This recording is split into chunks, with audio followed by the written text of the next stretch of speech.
Okay, guys, I'm going to bring Scotty in here. There you are, my friend. How's it going, Chris? I'm good. Welcome, everybody, to another episode of Adventures in Reselling with Chris from Chris's Treasure Chest and my buddy Scott from Antiques and Profits. We got another one kicking in. How's things? Things are good. Things are good. I'm just looking for my mascot here. Oh, there he is. I gotta set him up. I almost forgot him last week too. Now you get him set up. We'll wait for some people to come in the room. And we're going to have a decent show, different, well, very similar to the past shows.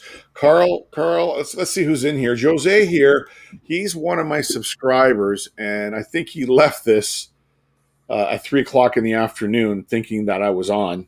And I'll answer this if he comes back in, and I don't have an answer for this, but we're going to talk about managed payments today. Carter, I was talking to Carter in Harry's live quickie about an hour ago with his action figures. And there's Carl. What's going on, Carl? Mr. Carter, Pete, and Carl. How's it going, boys?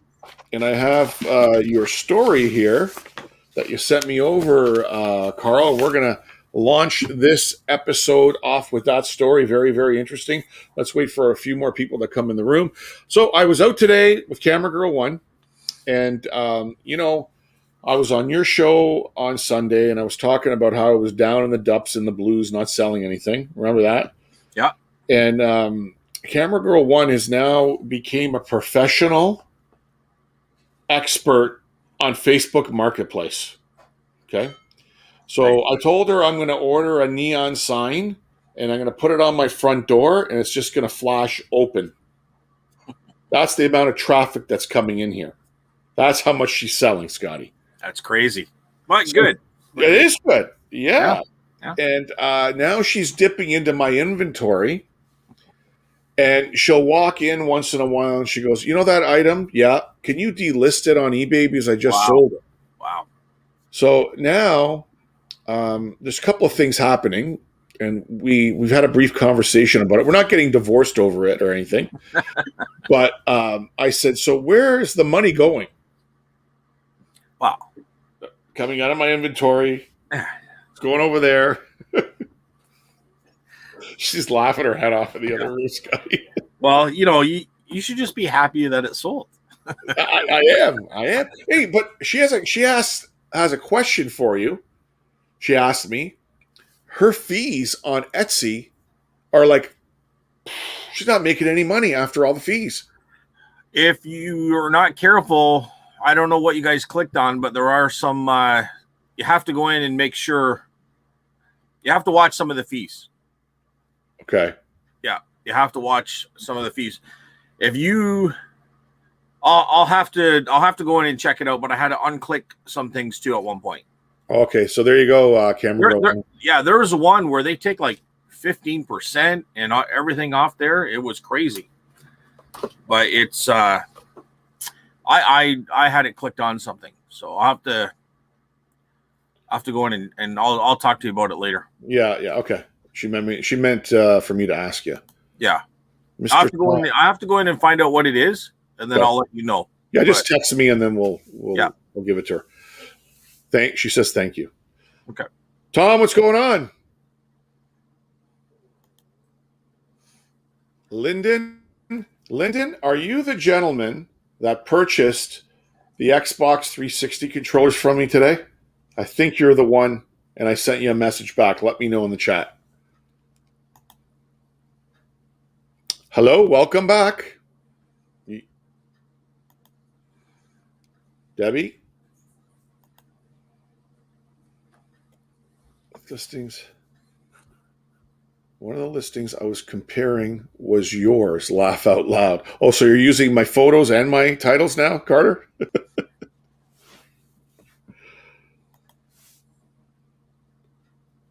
Oh, there you go. Is that what it is, Scotty? Turn off Google ads? I'll have to go and check, Chris, on it, but it's possibly that. I don't know if you want to turn off Google ads. I think that's what promotes your stuff too, but I'll have to go check it out. But it's probably something like that. Okay. Gotcha. Will eBay allow to do managed payments, or does it have to be? We're going to talk about that today. Actually, it's part of our show, so stay tuned and we'll answer that question for you. Good evening. Welcome back. There's Tommy with the new baby. You been sleeping, Tommy, or what? Hey, Tommy. Late nights?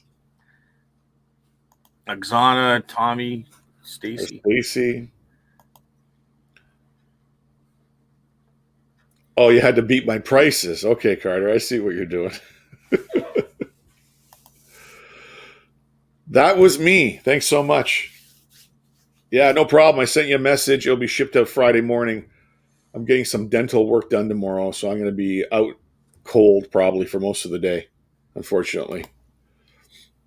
Hey, Jose, how are you? That is, Jose, you left me a message earlier about that's you right there. And we're going to talk about managed payments today. I don't have an answer for you on this because I don't have the ability to print my labels with eBay yet. And I know some of you have, and we'll talk about that. All right, I think we've caught up there, Scotty. Cool. So let's get going here. We're about 7 minutes in, and I want to thank Carl for sending me this article from the Toronto Star. And this is very interesting, guys.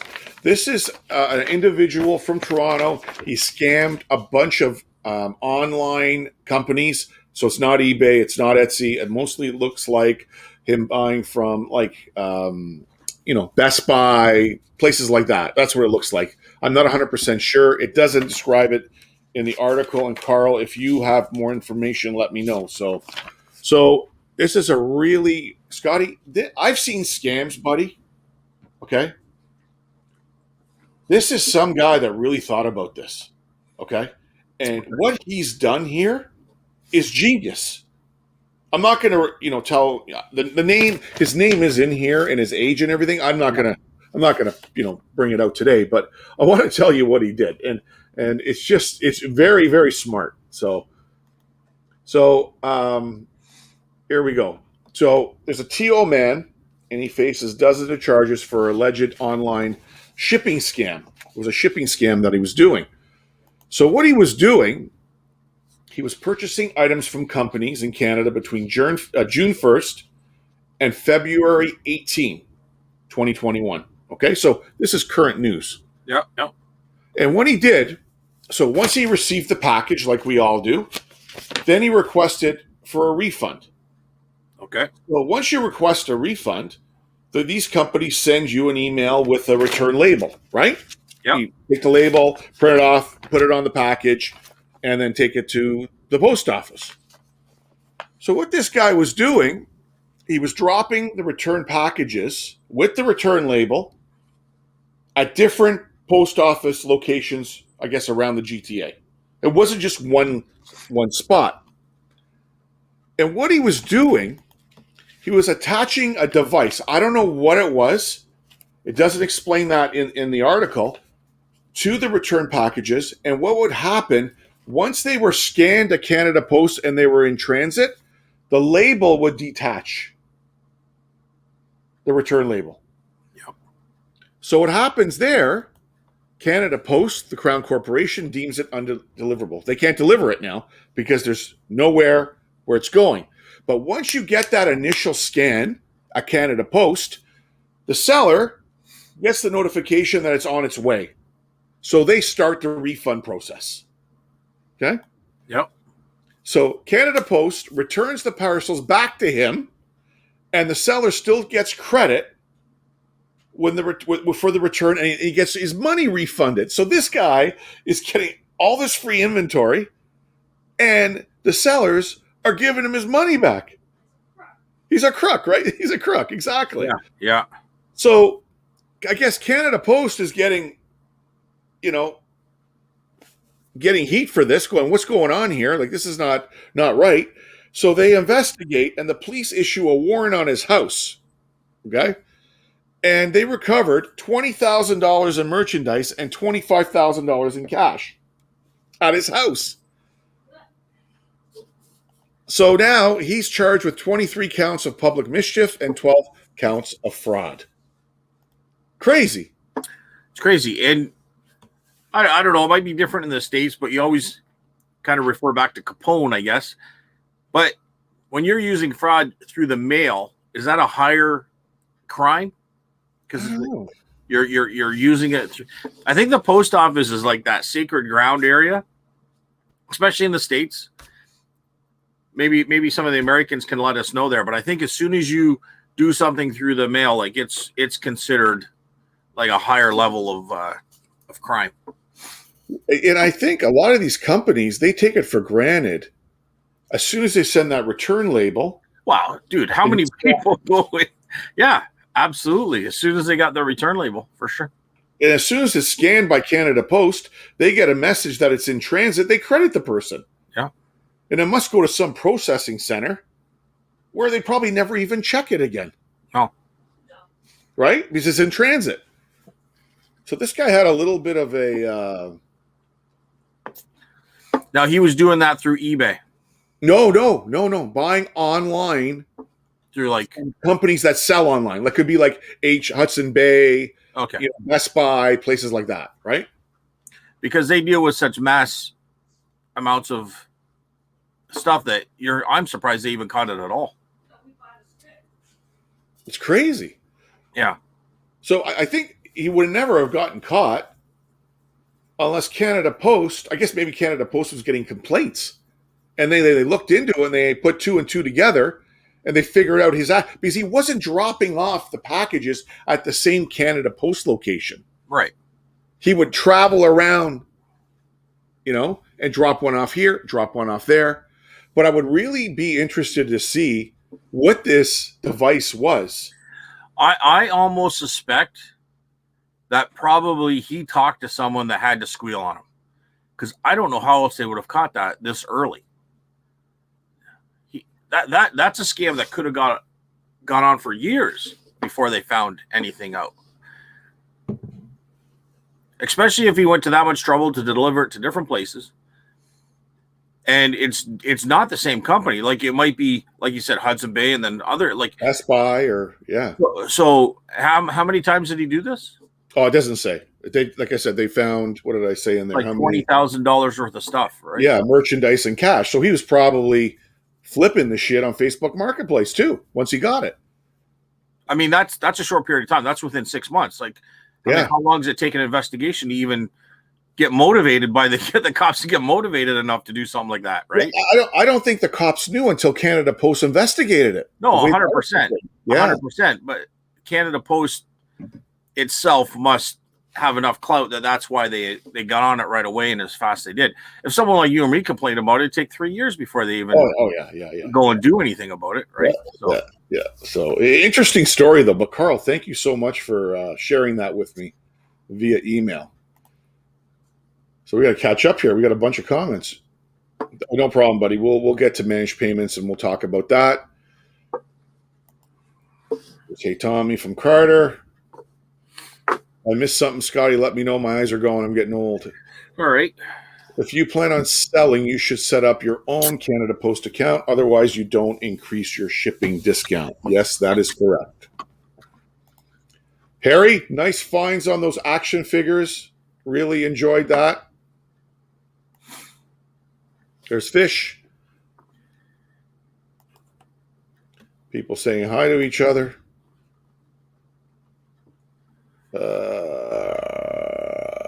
Harry. Carter.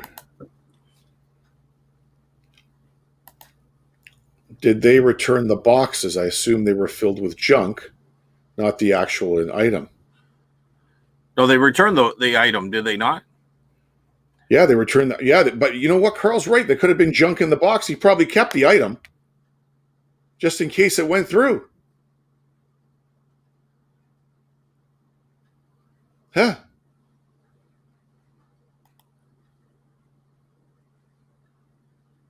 Oh, yeah, they'll never tell us, Carl.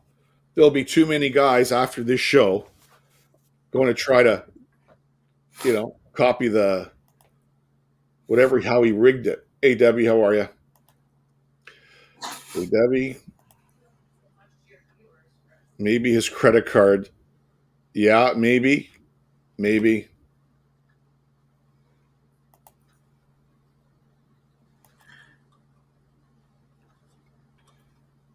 Disappearing ink. It's possible. You never know. You never know. Hey, Scotty, what do you think of disappearing ink? Well, hang on a sec, because once it's in the system, doesn't the system have the addresses in the system? I don't know. Right? Yeah, but we can have it. What's that? It would have it in the system, but okay, you scan it and say it's going to 2025 Dundas Street. Right. Okay. Now it's in the guy's truck. The invisible ink or whatever he's doing, the label's now gone. So when the guy goes to scan it again, there's no scan. So the scanning code, the barcode has to be gone. Has to be gone. So on it, it would have his return address maybe. Maybe he put his return address by handwriting. So that way this is where he lives. Let's get it back to him.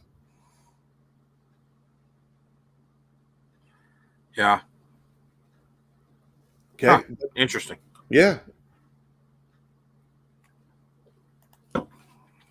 There's Tommy. Yes, you do. Get the Canada Post discount if you use Shippo. When you go in there, you can link your account to your Shippo account. And it's been a hot topic the last 5-6 days. And I want to clear up some stuff. How's the new career going? So far, it's been moving. So it doesn't. So officially, I'm off. I'm done. As of Friday was my last day. But right now, we're in the process of moving. We have 2 weeks to move, and that's all I've been doing is getting ready for the move. And we're moving stuff. Steph's over there painting the walls and stuff right now. So it doesn't officially start until the 15th of March, Harry.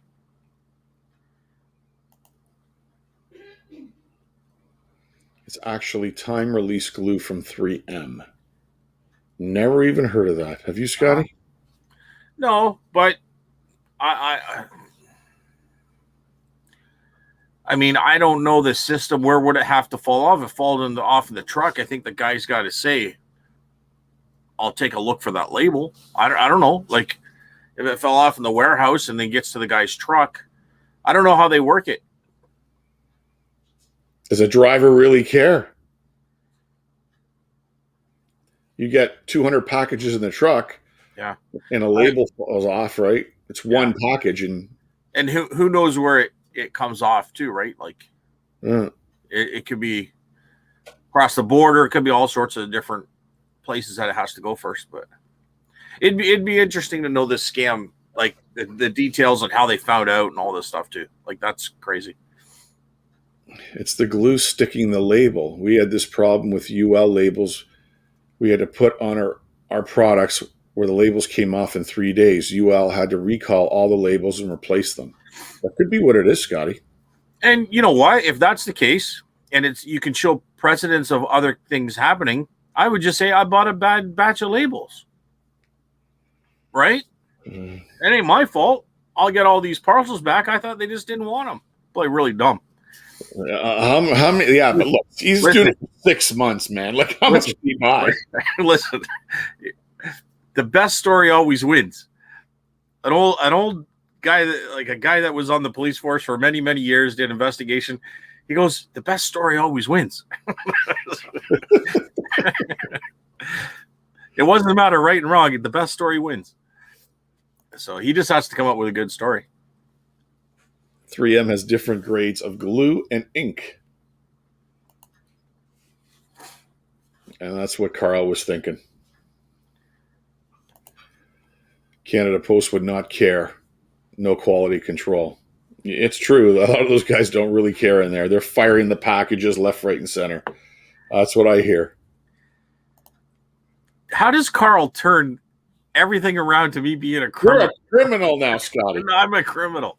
I used to have a big 8-cylinder truck with big tires that just blows out the old smoke to get me there. So how's before we move on to the next thing, Scotty? How's it been picking? I saw your video with the albums, man. Good score. Nice. Yeah. And just to kind of clarify that, my truck doesn't blow big smoke out or anything like that. I'm just fucking car. No, picking has been really good. There's a couple things that I didn't get on video. There's an auction that was an online auction. I got 10 things. I'm finishing up one tonight. We'll see how that goes. About 40 minutes left. So picking's been good, and those records are flying out the door. Good for you. Yeah, I put a really when I buy things like that significant, like that amount for such a nice price, I only put $6 a piece on those records. Usually I put 8. Sometimes you can put 10, and then you can go through each record, look them up, and put more. But I mean, I'm already making profit off that deal when you include the Yamaha, the Luxman, and that Sherwood. Oh yeah.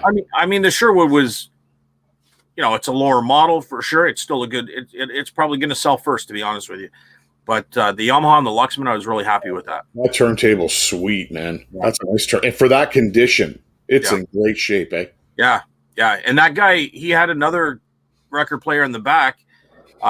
He just bought, and that's why he's getting rid of the Yamaha, because he was really a record guy. I mean, I'd like to see the collection that he didn't want to sell. Like, must have been phenomenal. But were they in good shape? The albums? They were in great shape. Everyone I looked through was in great shape. Absolutely. Because we always go and we look through them and price them, and I mean, it's crazy job to have to do that when you got 400 something records. A lot of them Steph did, bless her heart. But I mean, absolutely, they were on great shape. And the good thing is you have a great location where to sell them out of. You don't have to worry about shipping them or anything. People just walk in and grabbing them, right? Yeah, absolutely. It's crazy. Good for you. I'm gonna do another film update on the booth.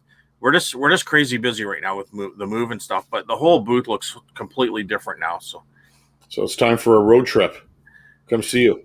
If you want, yeah, as long as we're open. I heard there's going to be a third wave coming through. I don't know. And it's crazy. I just heard that today.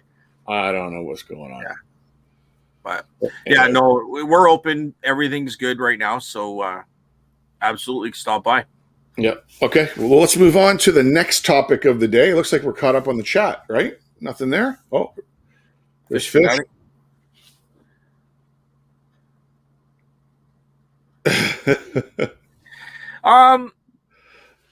You know what? I know what you're saying, Fish Fanatic. There might be one guy that kind of he sells them for what they are, but he's got his own people there, and he's a different.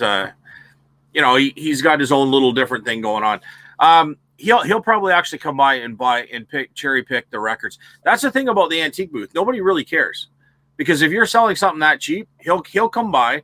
He'll probably pick 30 of them, sell them for $25-$30 a piece. He'll get a 10% discount because he's a dealer, and everybody's happy, right? So, but I know what you're saying. You got to be careful of that too. And I wasn't going to put all those records in there at one time. Before I bought all those records, I still have probably 300 back here.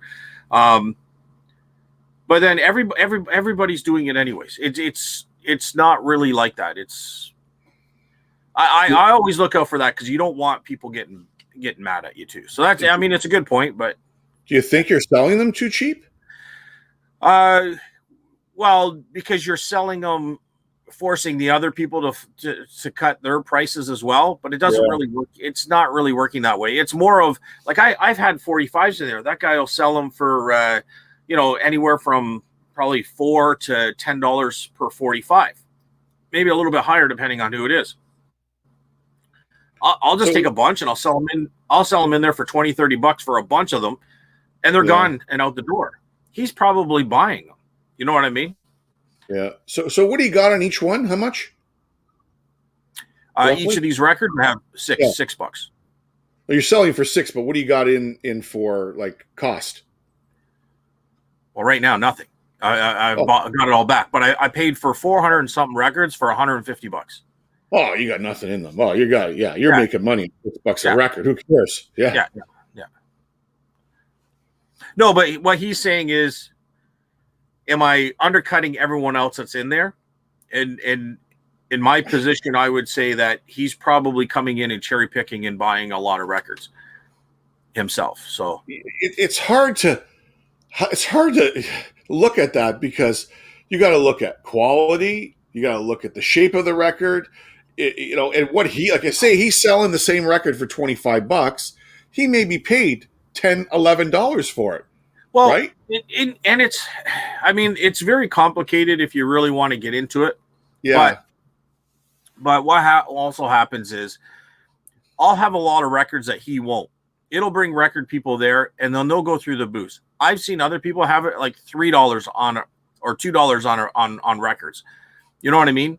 So people just kind of look after their own booth, and I love finding deals because I'll go in there and I'll look for cameras or I'll look for things that are cheap enough that maybe I can buy and flip. You know what I mean? Right. So it's not. I know what Fish Fanatic is saying, and I don't disagree with the concept of it. But if you came into here, you would not. I haven't seen anything like that at all. Okay. You know, my whole job is to buy things and flip it, make a profit, and move on. You know what I mean? Yeah. You don't want to stick it around. You don't want it not moving. You Right. want fresh inventory all the time. People come back, right? Yeah, and he'll have a steady flow of people coming in and buying his records, and some of his is probably $6, to be honest with you. But he'll have also like, he'll have the Led Zeppelins or the bigger albums and so. Okay, well, hey Swamp, what's going on? Welcome. So we're at the half-hour mark here, and let's get into a topic that I've been getting so many messages on, and it is on this. It's crazy. And I've been on, you're on managed payments on eBay, Scotty. Have you switched over? Did they make you yet? They haven't made me yet, so I don't know. So I'm getting a mixed bag. And I actually ran into a viewer today at a thrift store, and we were talking about it, and I'll kind of relate it coming up to a couple of comments here moving forward. And I asked him the same question. He goes, "No, they haven't made me yet." And I hit a bunch of forums, and for what I understand, late last year, this is now .ca, guys. This is not .com, so don't get it mixed up. I'm talking about just what we see in Canada. And I don't know if there's any American resellers on .com, please leave a comment about it.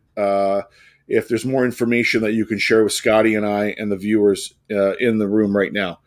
So from what I understand, there was 1, 2, or 3 different messages sent to ebay.ca sellers. And the last one was, if you don't convert to managed payments by February 23rd, 2021, you will still be able to sell what you have in your store, but you're not going to be able to list any new items. That's what I'm hearing. And I can't verify it, or Camera Girl 1 can't verify it, because we've been on managed payments, especially myself, for a long time now. Okay? And let's just go here. That was the one thing I wanted to put up. But what I'm hearing is this. All of a sudden, if you're on managed payments and you're on .ca, Scotty, and on the 24th, you woke up in the morning and you went to your listings, you're missing listings. And I figured out why in talking to a bunch of people. Okay. And I did a video on this October, September of last year. And I never touched on this again. And what triggered this? I was in a forum in a room, and there was a guy selling adult pornography. Okay. And I think they wiped up almost 250 of his listings. And I'm going to show you why. So when Facebook Marketplace, sorry, not Facebook Market, when managed payments came into play, so the old way we had PayPal, we had Visa, and I think we had MasterCard, Scotty, going through PayPal. So now we have Google Pay, Apple Pay, PayBright, a whole bunch of other places for customers to pay. And I think what happened, and I don't know this 100%, but I'm pretty sure eBay dealing with Amazon, Apple, and Google, they didn't want to be associated with these categories. So if you had anything listed under these categories, and we're going to go through them, you lost those listings. And if you tried to list it again, they would lower your I guess your feedback level, whatever, and push your items right off of your listings. So here they are. Any item containing nudity, right? So magazines, Scotty, videos, adult toys, right? Yep. Stuff like that.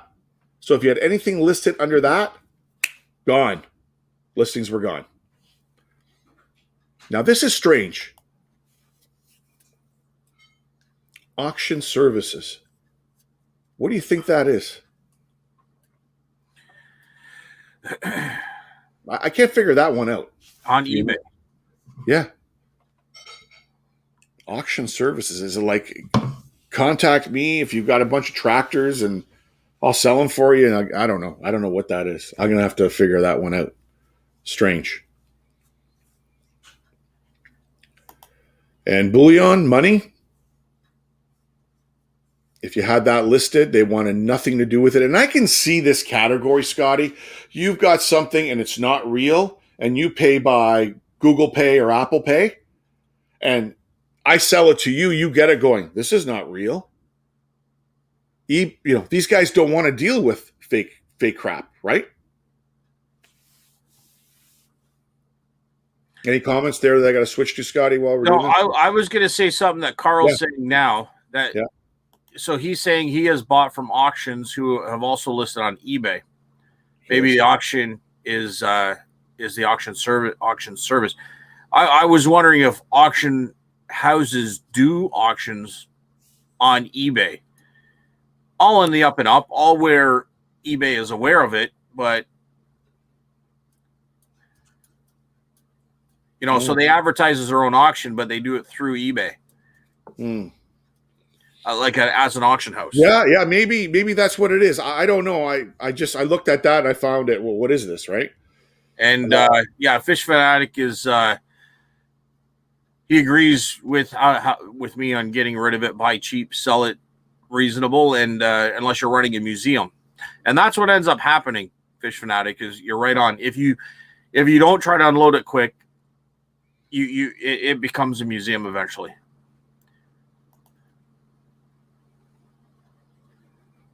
That's what I heard today, Carl. There you go, 22nd of February. That seems like the date. So, sports card breaks. I think it's further down, Scotty. I've bought from auctions. Maybe that's what that is, Carl. You could be right. Great comment. That's right. They are in the auctions. Guys breaking sports cards up. I hear what you're saying.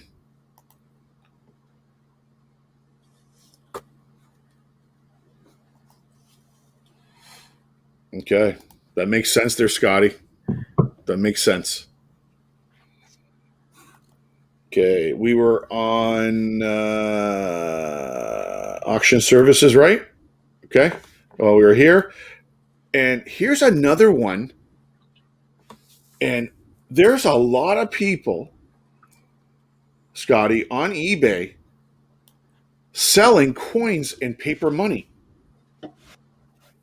Can you imagine if this is all you did and you woke up in the morning and all your listings were wiped out? Well, they knew this was coming, right? I don't think this list was readily available for people switching over. Like coins, money, gold.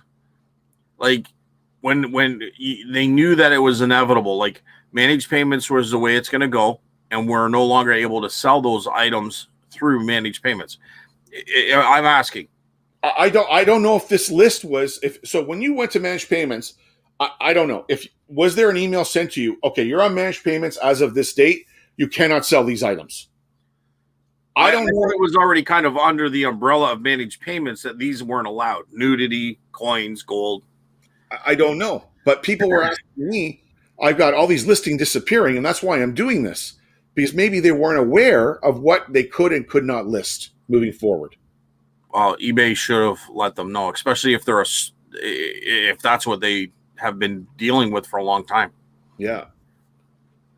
Here's another one, which is weird to me that eBay would knowingly and willingly let go of all that money that they've probably generated from people selling that stuff, because that's a big business, right?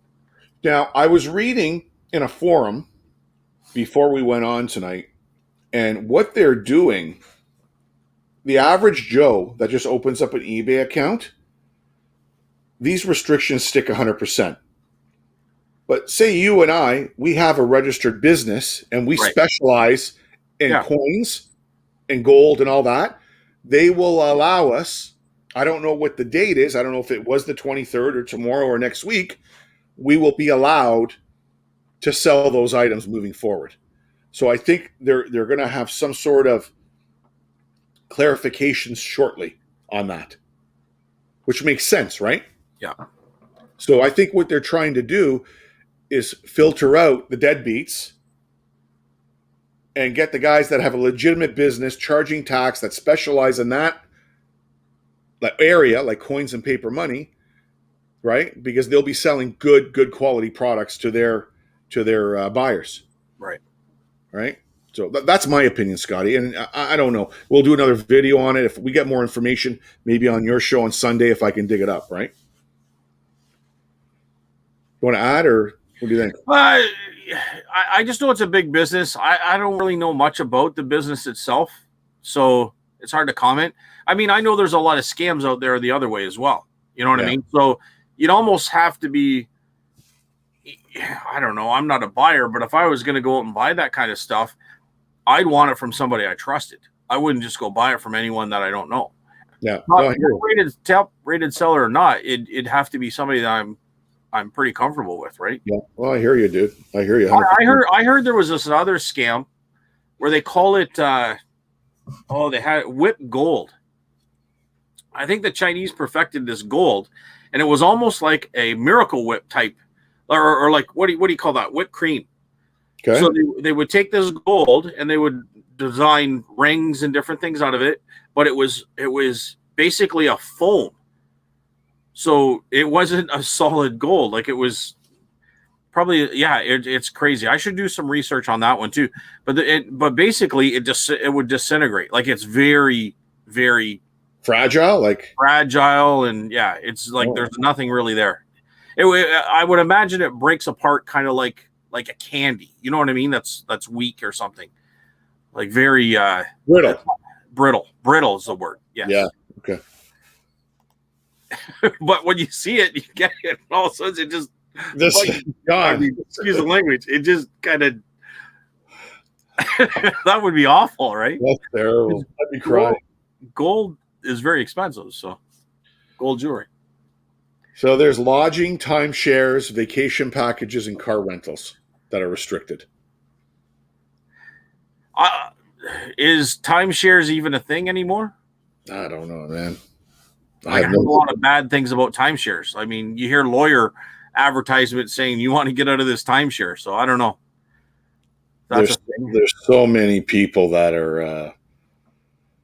It's just amazing how big eBay really is, and how much,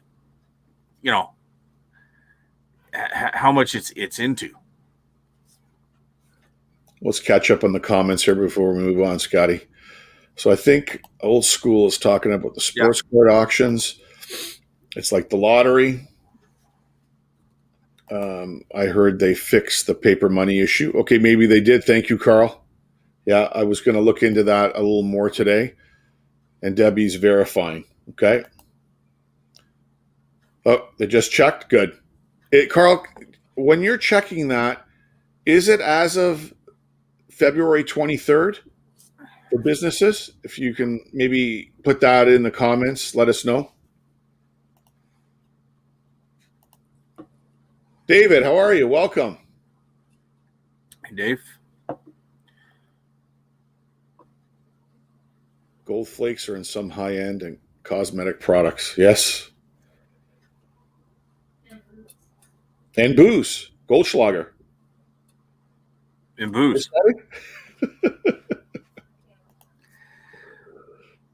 Yeah, I there is some booze that does have those gold flakes or something, isn't that? Yeah.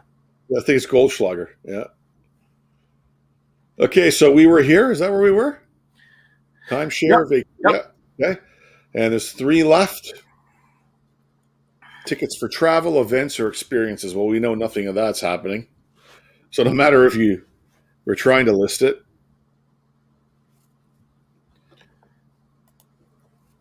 Virtual currency? Is that like Bitcoin, Scotty? Yeah. Probably, eh? I would say so. Yeah.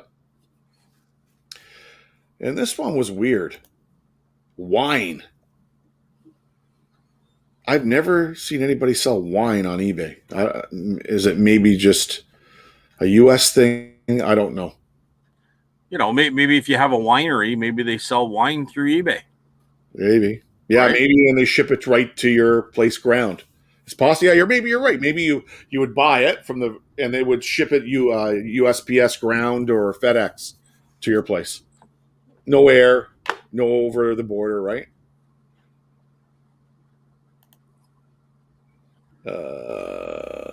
Let's see where we are. Welcome, David. Okay. Thank you, Carl, for answering that. And Debbie says, why not? I agree with you. Why not? Why not? Wow. Actually, info on the date is all over the place, but it happening or happened. Thanks, Carl, for clearing that up. Appreciate it, my friend, as always. So there we have. That's what's going on with managed payments, guys. Like I said, I can't answer. I think to Jose about the shipping labels. I've asked. I asked a bunch of questions out to a bunch of forums, and I don't have an answer. Once I can get my hands on me shipping, doing my labels on eBay, I will share it with each and every one of you, and I'll let you know what I think. But that's it for managed payments, Scotty. And you're not on it, so you can't really comment yet, right? No. Okay. Are you still listing on eBay? Have you? I haven't listed on eBay or Etsy for about 2 weeks. We're moving, Chris. This place is I just have the shelf with my items that I have listed, so I don't get in a position where I can't find them. Yeah. I got you, brother. Dude, there's so much stuff here. It's insane. Okay. Let's see. We'll get back in the comments here. Where are we here? You can't sell alcohol on eBay. And that's what I thought. But maybe what Scotty is saying, you can buy it and get a drop ship to your location. That's what I'm thinking.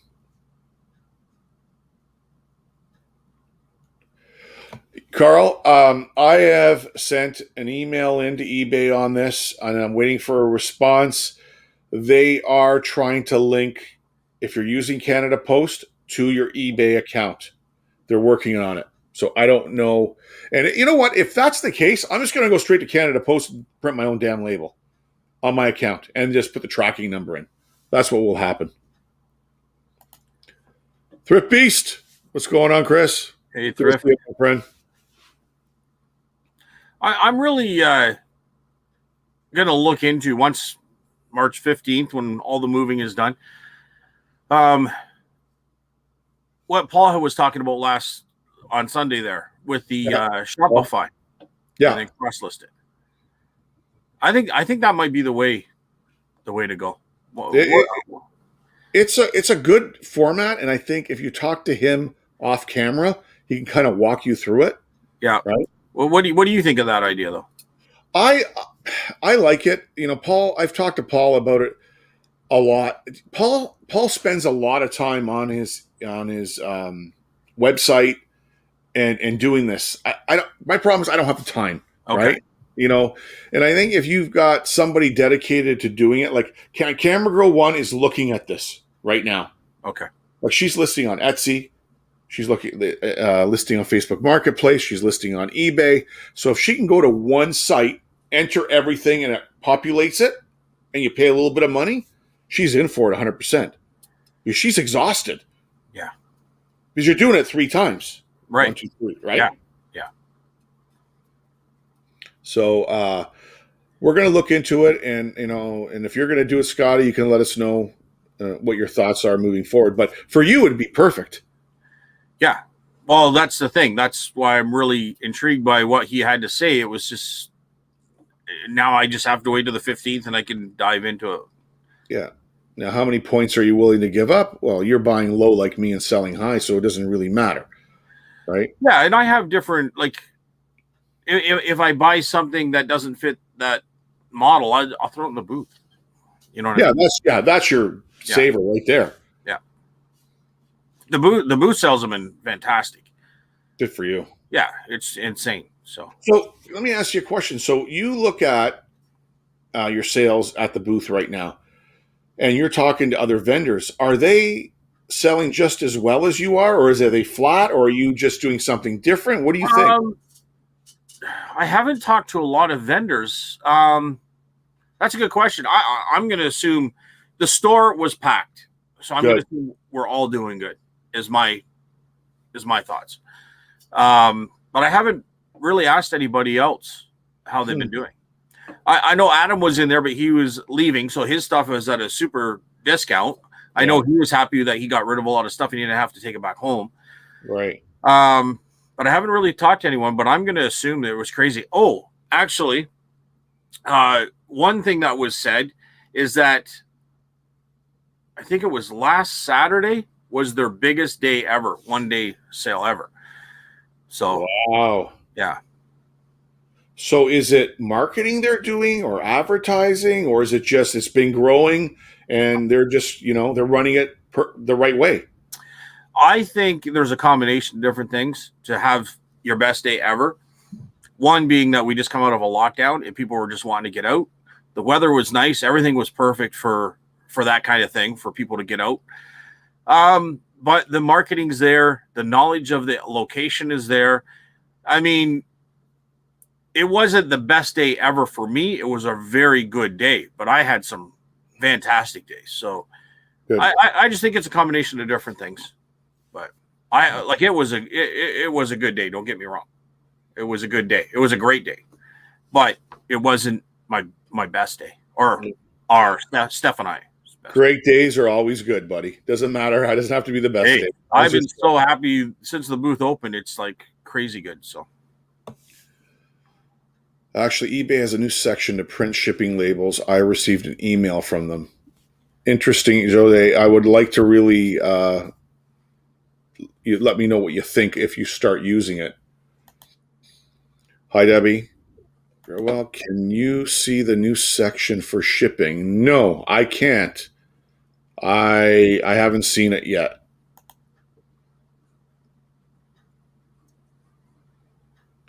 Also, I think eBay is keeping the discount for business accounts portion. Let's go back to what Carl was saying. Carl, I think you're correct. Oh, Debbie, don't say that to Carl. Listen, no fighting tonight, guys. Carl's just went, yeah. Carl's usually correct. That's why I'm trying to, what I'm saying. Just got a question for you here, buddy. Oh, selling any vintage Dr. Seuss books at your booth, asking for a friend. I'm not right now, but I mean, I'd be interested at the right price for sure. Are they? Do they want to sell any these kind of books to me, or is that what you're asking? I mean, I sell lots of kids book in general. Actually, you know, one of the good, a really good one is Goosebumps. You know the Goosebumps books, Chris. Mm-hmm. Those are the VHS. Yeah. Hear that, Canada? Goosebumps. Put it on your list. Goosebumps.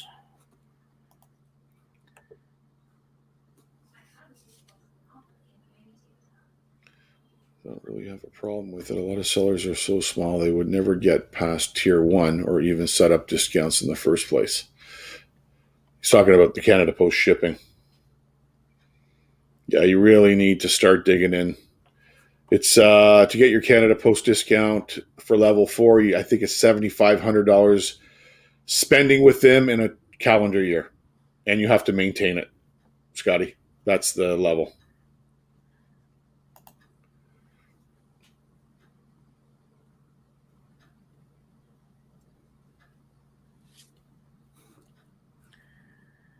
This is the vending machine idea you had, Scotty. Remember? Oh, yeah.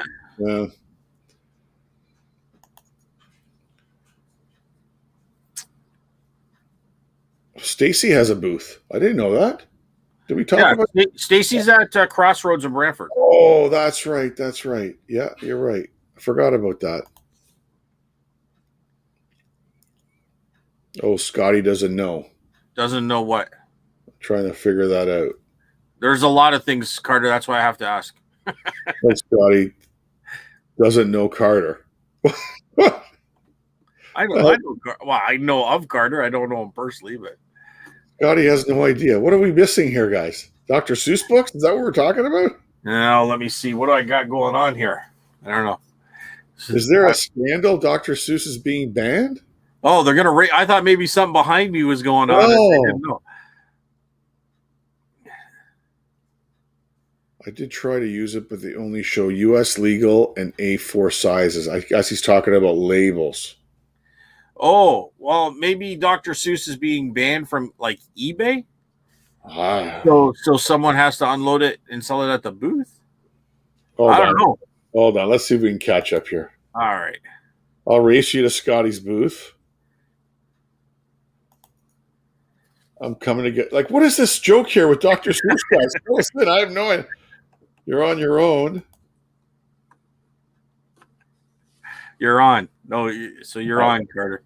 Okay, we're gonna have to figure that out. Anyways, we'll save it for hour 2. Okay, guys, we got to move on here. So we covered the scam story. For those of you that missed it, I recommend you watch the beginning of this video. A real good story about a guy in Toronto that was scamming parcels and. Well, they do answer it if you want to just go down. Okay. They claim Dr. Seuss books are racist. Look up comps on Dr. Seuss. Okay, we will. 6 of the books are pulled from being published, so now they are worth hundreds. Oh, okay. Thrift, only you, buddy. You come up with this stuff. What are the 6 books? Because I guarantee you I have Dr. Seuss here. Yeah, somewhere. 6 books. I'll find it. I mean, but isn't Dr. Seuss the racist one? The one with Mike Myers in it? Isn't it the books too? I thought it was something to do with the show. I might have heard something like a little while ago about that. It's all over the news. I don't watch a lot of news, Scott. I'm too busy selling stuff. No, I don't know where I heard it. Maybe at work or maybe on TV or YouTube or something. But is it like Mr. Potato Head now being just Potato Head? But obviously, Thrift is saying that it's 6 of the books, so now it's moved to the books. We'll have to look it up. Yeah, I mean, if I put a Dr. Seuss book for $100 in the booth, everybody would laugh at me. Dr. Seuss is racist. You know what, though? If you go back to books anywhere from the 80s and going back or 70s and going back, you're going to find lots of books that, because the times have shifted and changed, and there's a cancel culture, which is Justin's about to say.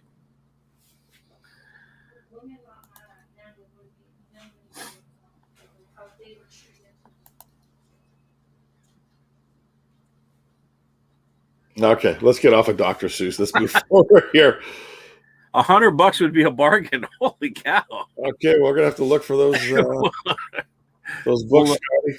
that's craziness. Really? And Stacy's aware of this. She's in Brantford. I got Camera Girl 1 scouring Facebook Marketplace right now. She just sold 5 for $600 each. Do you have what? She has tons here at the house. She's going to pull them out. Wow. I guarantee you I have some here somewhere. All right. So, Scotty, when we started this and we looked into a couple of weeks ago, we did the top U.S. eBay sellers. And what did we find? It was a big mix of bag, right? A lot of books, right? With the UK one, there was a mixture. But I would say the other ones tended to be more books than any. Germany had auto parts. Remember? Yeah, Germany. Yes, that was the one that had the mixture. Well, yeah, Germany did. Yeah, Germany was really, really different. Yeah, and part 4 of our around the world is Australia, and I pulled 10 people, and it's funny how I think you hit the nail on the head the other day when we were doing this, the last show, and we were talking about Germany and car parts, and you were saying, don't they have like an auto source? Don't they have like an outlet to buy things for cars? Right. Canadian Tire. Yeah. And when we go through this list, you're going to say the same thing because it's a repeat. And when we go through it, you'll understand what I'm saying. So let's go to the first one. These are the top 10 guys. And please, if you're in the room, comment if you like. So our first one is AF 2018. That's the name of their store. They've got a feedback of 1,477,000, a 98.5% positive feedback. Mobile phone cases, screen protectors, and phone accessories. Right? How many people sell that on eBay? Thousands and thousands. Yeah. Right? So this is your number 1 seller in Australia. So they're moving a lot of, I don't know if they're selling to Europe or whatever, but that's a lot of volume. When you're competing with Amazon and Chinese cases and stuff, that's good business you got going on there, man. So number 2 is Electro_Mart_Sydney. Feedback, 312,000, 98.6% positive feedback. Phones and smartwatches. Very similar, right? Top 2? Yep. Interesting. So I'm wondering, is a lot of these things from China? Because they probably wouldn't get the same shipping fees as we get. It'd be a lot closer. They'd have more access to it. So. And I thought about that, but in looking at these resellers, like the smartwatches are Apple, they're Samsung, they're not like off brands. Really. What about the accessories and the if I didn't print every page, but it varies, right? It varies on the reseller. But that's Galaxy, like this is the guy here. He's selling Galaxy watches. He's selling Apple, iPad, headphones. Like they're all legitimate stuff. Now I don't know if these guys are verified vendors of Apple too. Who knows? Right. And they sell online, right? I don't know. Do you think these guys are in the same boat where they have an account like with something such as Shopify and they just cross list all over the board? I wouldn't be surprised, dude. Yeah. Yeah, if they're a big company. Yeah, I wouldn't be surprised at all. So they're probably doing Amazon, eBay, their own store, online website. And I wouldn't be surprised if the top 4 or 5 are the same company with different names. Yeah. Just changing the name. And that's possible. Right? Yep. This guy here was how do you pronounce that? Azu Tech? Yep. Right? You take a look. There he is. phones and smartwatches. So we got top 3. That's all it is in Australia. Very interesting. Now we're going to move into something a little. You know what? I love this guy's name. I love how he came up with this name. Actually, Cameron, can you bring that over here? I'm just going to show him something. No, just hand it. You don't have to come in the camera. Just hand it to me. Okay, Scotty. Before we continue on, Dr. Seuss books. Nice. $1,000. Anybody in the room? Cash. Come on and Milton and pick them up. Okay, there you go. 800, Chris. 800. Camera Girl one's going. No, you're not selling them. You're not selling them. She's going to look them up. Anyways, okay. $1,000. Let's go to the next one. I'd drive them to your house for $1,000. Okay. Before we carry on here to the next one, where were we here? The One News. $100 will be a bargain. I was out there looking today. Carter. Okay, he missed up. And Jose saying similar to Mr. No, now it's called Potato Head. There's no more Mr. or Mrs. That's done. Really? Did you hear about that? No. They took it out the other day. So if you're out there and you got Mr. Potato Head, buy it. They're done. Never going to make it again. It'll be Potato Head. I watch the news. If I ran a zoo. Oh, here we go. And I think I saw it on Mulberry Street. Is he quoting Dr. Seuss here, right? Yeah. Thanks. Certain books. Well, Camera Girl one's got the books, guys, so she's looking them up right now. I'll let so you those know. those are maybe if I ran it. So those are the titles of the books. Yeah. Okay. Yeah. So here we are. So I love this guy's name. Simply Best Prices, 10 to 20 day shipping. That's his store name. And a little bit of a change. Books and magazines. More books, Scotty. I don't know, dude. I mean, magazines, books do okay too, but I mean, I have a limited amount, but magazines do very well. Oh my God. And mine are vintage and older, like new magazines with relevant new topics. But this kind of across the world, though. It's US, UK, Germany. Was there any booksellers in Germany? I think there was. Like what? Okay, I'm kind of digressing just a tad. Yeah.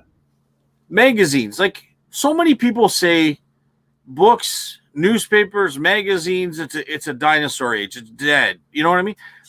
I don't know if I agree with that. No, I agree with you. I think people collect them still, or they like something to read while they're having a coffee, and they don't always want a bright light in their eyes. Like they like to. You know what I mean? I think there's still that, and maybe it is going the way of the dinosaur as soon as our generation dies off. But maybe. You know what I mean? Like I still think there's a group of people out there that love the pictures, love flipping through different things. Well, look how many people are the top 10 in each country still selling books and magazines. There's a market for it. Yeah. And these are not brand new. Like this guy here. Let me see here. New, used. He's got everything. New, used, mostly. Put it this way. Used, he has 735,000 listings on used books and magazines. Yeah. This one store. I know I'm gonna be listing a ton of magazine and books once I get past the 15th here, once we've done our move, because they do well. Now the one before that. Oh no, this is this guy. There's another guy coming up. Sorry, I mixed these two guys up. This Simply Best Price. He has 4,618,000 listings as new books. That's what he has. And here's the other guy. Sorry, I was going to bring this up. This is this guy here. He's got 410,000 feedback. This is the guy that has all used magazine and books. That's all he sells. See, if you had new books, I mean, you don't really have to have a huge inventory because you could order as you sell type thing, right? Yeah. But if you have old stuff, you have to pretty much have those on stock because you're not going to go grab those from anywhere. You can't order them. No, you're right. So you have to have like a huge warehouse for those things. Oh, for sure. Right? For sure. And then you have to have an inventory system because you'd have to know where they are. Like, that's crazy. Like that's a lot.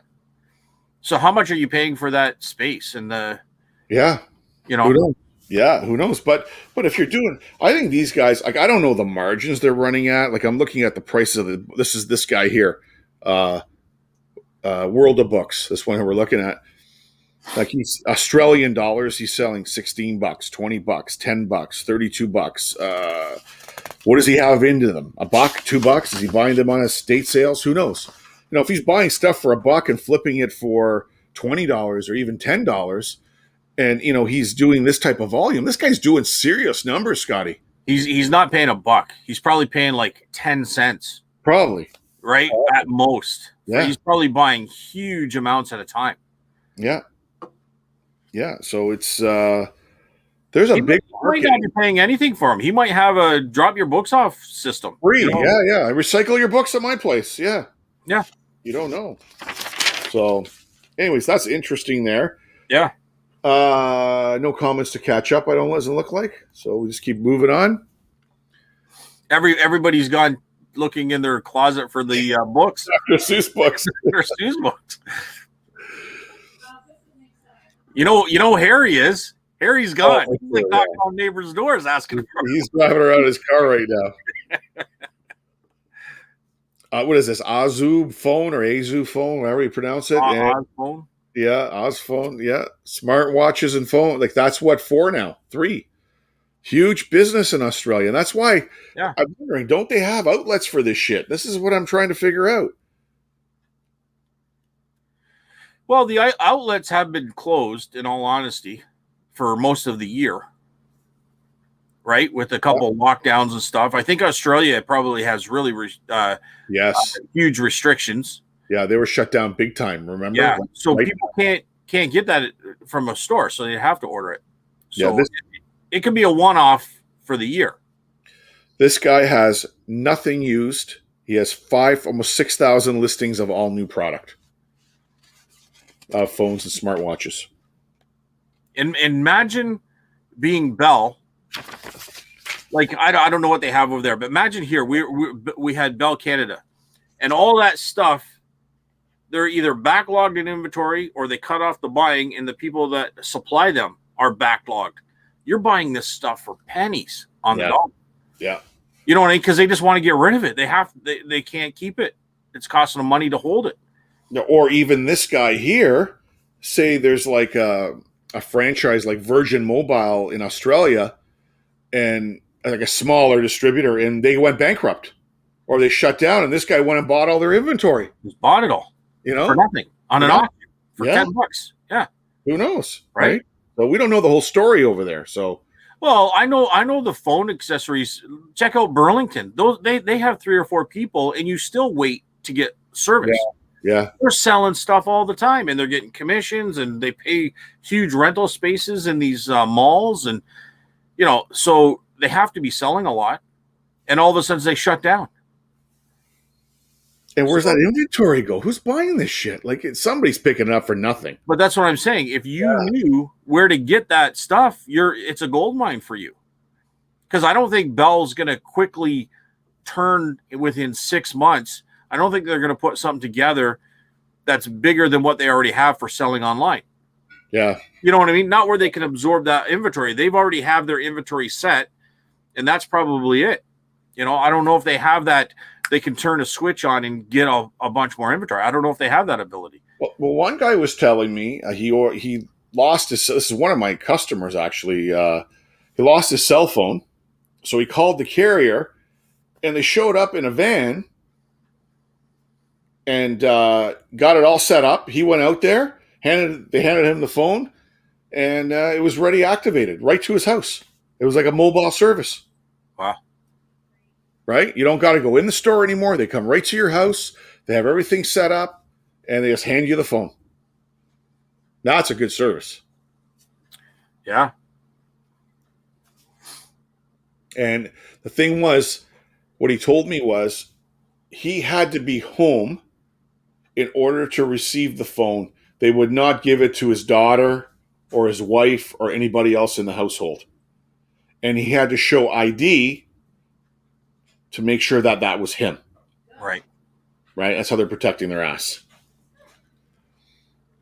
All right. Well, let's catch up on comments and go back. Pillsbury Doughboy is next. Yeah. No store, but nothing is selling for me. Hey, Nancy.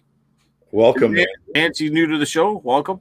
Yeah, I've never seen Nancy here before, I don't think. Yep. New seller, so good luck with that, Nancy. Yeah. I only have 10, so I'm pacing myself. Yep. No, you got to start small and work your way up. Yep. And you guys looking for used books like 26,000? What do you got going on, David? Where are these books? It all depends on the topic, too. All 26 pallets for free, Scotty. Get the Silverado ready, buddy. We're going. 26,000 books. I don't even know what that would look like. Wow. It probably looked like my basement with antiques and collectibles. Wow. 26,000. That's crazy. There's Carl, Nancy. Don't feel bad. I have 600 items and sell about 2 a day.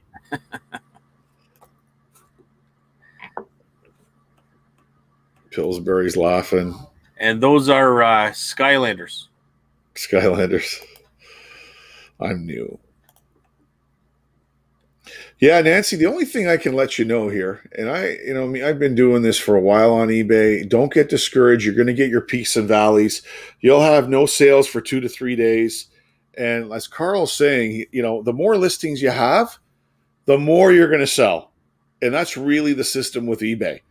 You're just starting out, 9, 10 items. You got to keep going and keep growing and sticking with it. And the thing with eBay, this reselling game, and Scotty can kind of comment here, it sucks you in. Okay. And once you get hooked, no matter, you could have 5 listings or 8,000 listings. You're always looking for more, selling more, looking for more inventory, and building your business. Hey, Scotty, would you agree? Yep. It's this circle that just keeps going and going. It's almost addictive. It is. I have watched your show afterwards.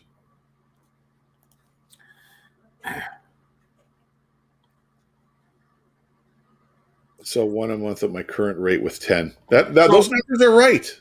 Carl's right on these numbers. Is Nancy strictly on eBay? Did she say? I don't know. I think so. Because once you expand, I think you have to expand to Facebook Marketplace, Etsy, look at different avenues, because there's a lot of dead inventory. You have to have different ways of getting it out there.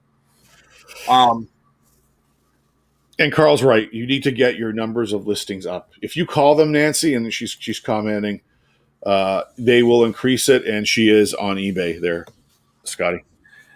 Okay, I want it so bad. What I have watched her. What is she referring to? Wants it? Sales, I think. Selling. Scotty. Like wants to be successful at it so bad. Yeah, well, it's going to take time. Be patient and just keep plugging away. Yeah, sure. You just have to build your store, and everybody starts somewhere, and you got to stick to it. That's the key. Stick to it and just ride it out, and things will happen. Good things will happen. All right, let's go back to where we were. Who was our last one here, Scotty? It was this guy here, right?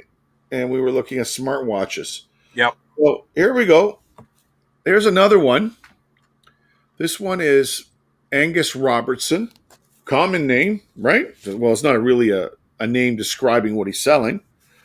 And your favorite, Scotty,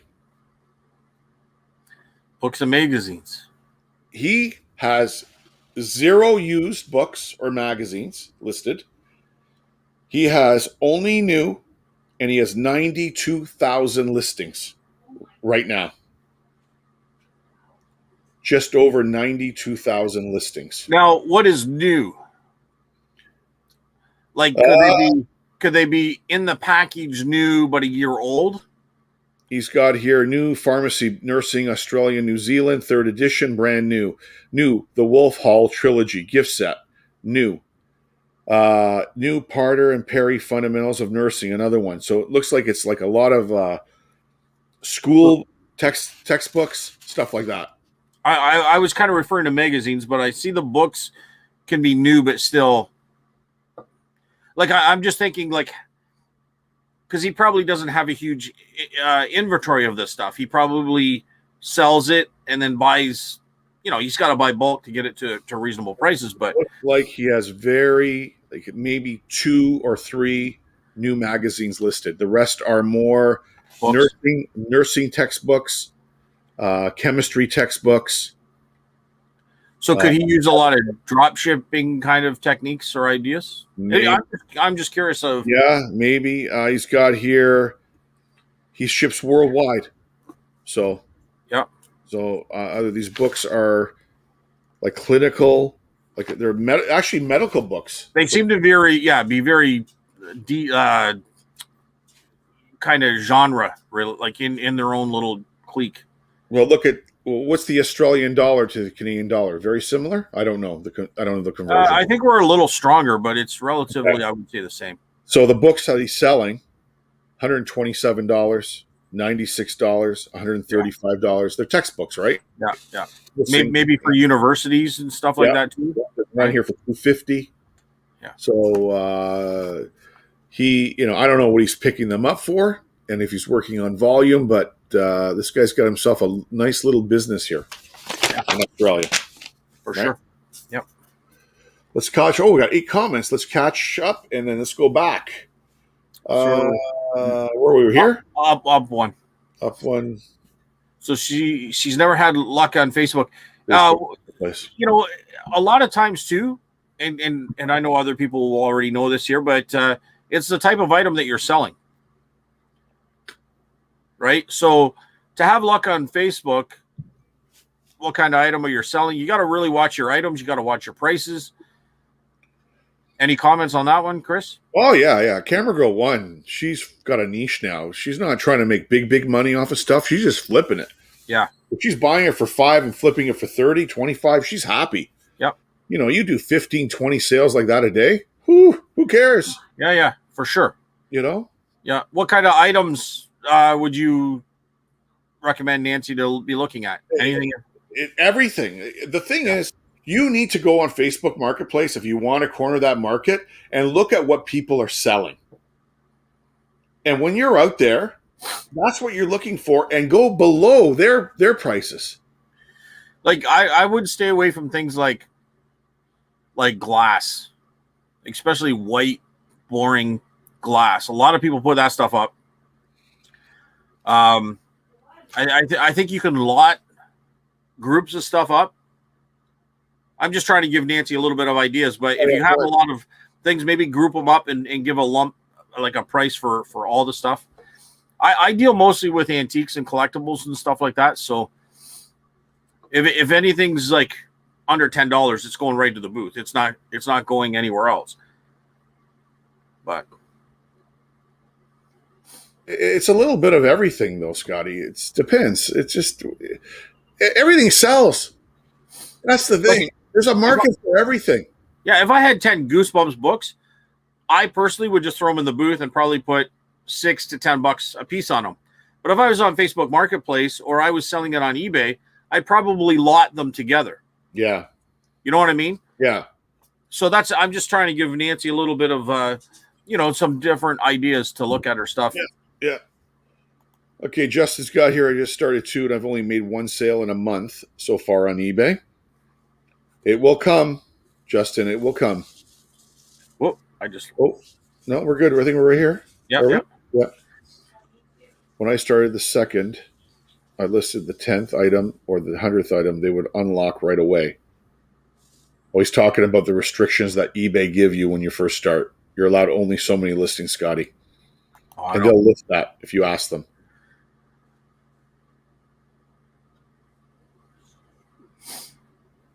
Yeah, that's, you know what? That is a good way of doing your on your stale items, is going to a local auction and just taking it there, no reserve, and dump it and see what you can get for it. What do you think, Scotty?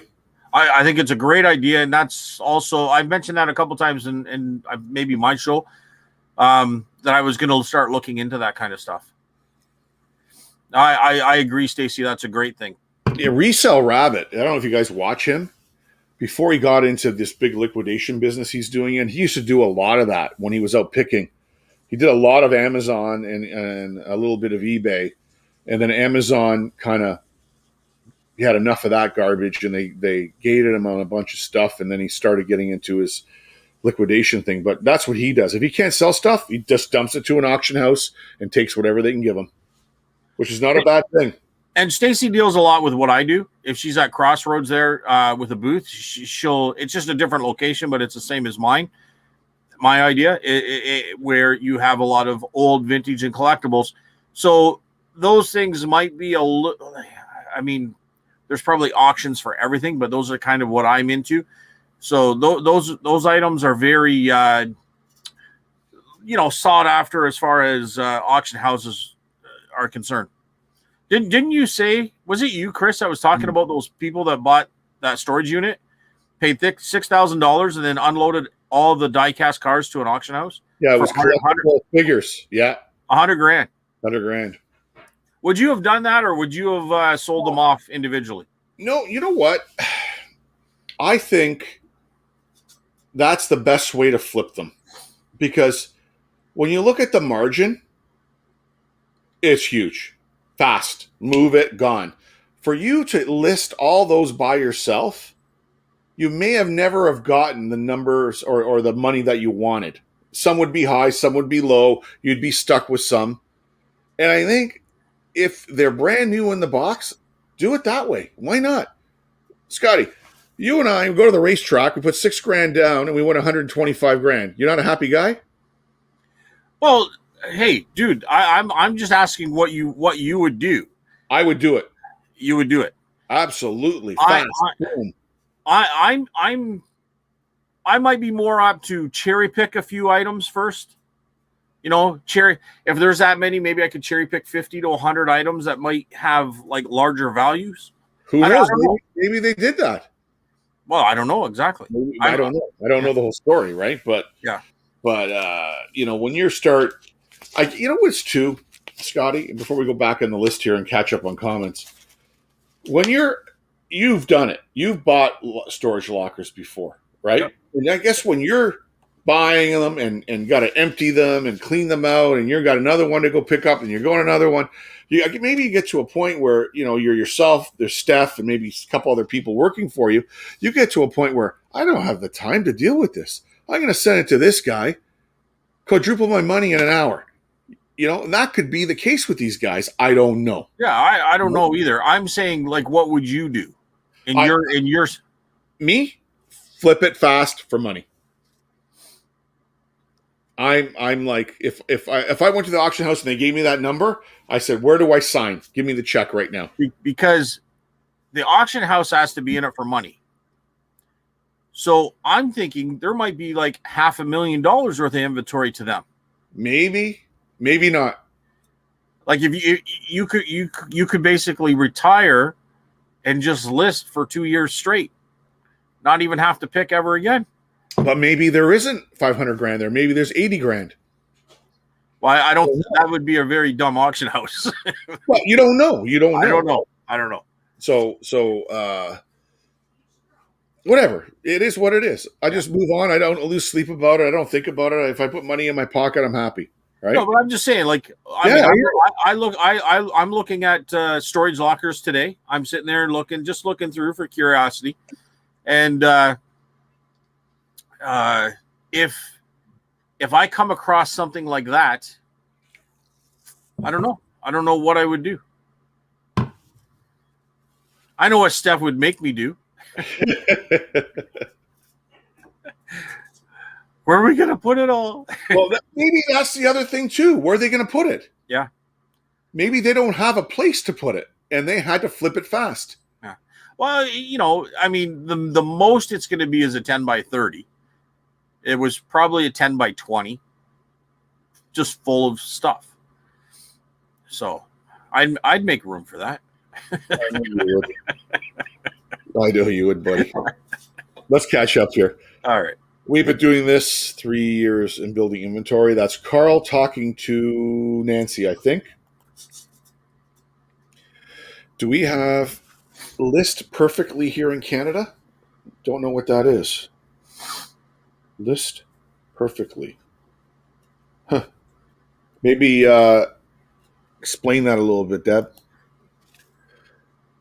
We all started thinking the same way. All my profits from eBay go to Lego. Well, there's your first. Okay, Chris, I'm gonna flipping the Lego. I'm gonna digress here for a second. Okay, what are we talking about now? Maybe I should talk about this off the air. What? List perfectly. Yeah. What if you came up with a software program like Grammarly?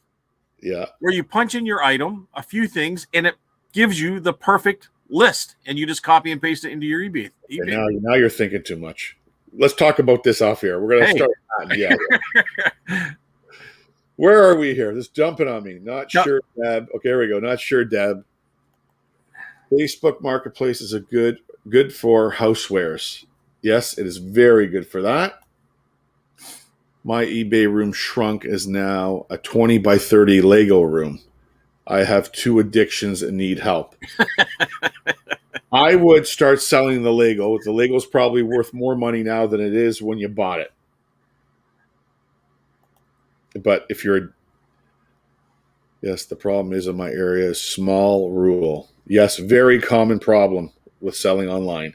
Sourcing. Nancy, sourcing is the hardest thing. Finding good items to sell if you're in a small rural area. But there's ways of doing it. If you're into antiques, collectibles, I don't have a problem sourcing. If you're looking for kind of newer in the box, kind of eBay kind of stuff, that would be difficult. Yeah, you would have a hard time where you are, eh, Scotty? For new in the box stuff, yeah. It's not really what I do, but to find old antiques and stuff like that, I do very well with that. So, but that's my passion anyway. So, yeah, Marketplace is the perfect place to sell that thrift. Awesome. God, congratulations on the sale, Justin. What did he sell? Did I lose something or what? Justin. Oh, on the one sale he made. Okay, he's congratulating him on the one sale. Good for you, Justin. Thanks. That's why I call right away and ask to increase, and they usually give you 50 more listings. That's when he started. Yes, good point, Thrift. Absolutely. You have to ask. Stacy recovering some money. I like to buy for 20 to 25 and sell for 80 to 100. Stacey, you are. Go ahead. Sorry. Go back. Go ahead. Yeah. No, Stacy's referring to the auction house. Oh, okay. Yeah. She does that to recover some money. You could also, gotcha. You could also hold a yard sale, different ways too. Auction house, you're probably actually going to make more money.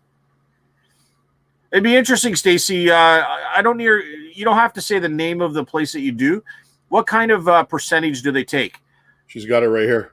Oh. 80 to 20 split. 80 to 20 split. We'll see if she comments down below, Scotty. Yeah, so she gets 80% and they take 20. Yeah. Which is actually very good. Because a lot of them will do every photo they have to take, every listing for each item is a charge, and then on top of that they take 20-25%. So I like to buy for 20-25 and sell for 80 to 100. I like those numbers. They make me very happy. And Thrift knows I love those numbers. I like buying for 5 and 10 and selling for 200, 300. Those are good margins. I'm just saying. Those are good margins too, buddy. What kind of margin should we be looking for? Those margins that you just said are perfect, man. Perfect. I'm going to say that it's always nicer to get the less and get it free and all this kind of stuff. But I think the most you can really pay on average on for the most of the time, the odd time, we've said this before, Chris, yeah, you could do 50% or, even pay 60% if you're going to make enough profit there. But I think you have to pay 30% or less of your selling number.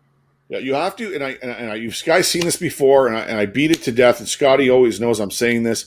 Your average selling price is your key, guys.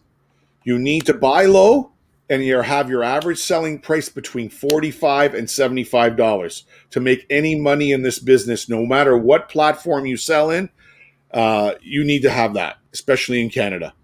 So that's how I work my numbers. Scotty? Yeah, I'm not going to disagree. Yeah. 70%, by the time you take off all the costs and everything, like you're already buying it for $30-$35. You're selling it for $100. You're going to get 10-15% right off in fees and all these things. You can't give it away for free. No, so your fees should be around 11. Hover around 11 to 15%, no more than that. If your fees are more than 15%, you're losing money. That's my opinion. Okay, let's catch up here because I want to finish that. You know what? Let's go back. Do you want to go back to the chat in a minute? Let's just finish that list off. You want to do that? Yeah. They're talking back and forth, and our last one. Who did we do? We were this guy, right? Books and magazines. Number 7, right? I think we did Angus. Yeah, that was Angus, right? Yeah, we did him. Yeah. So here we go.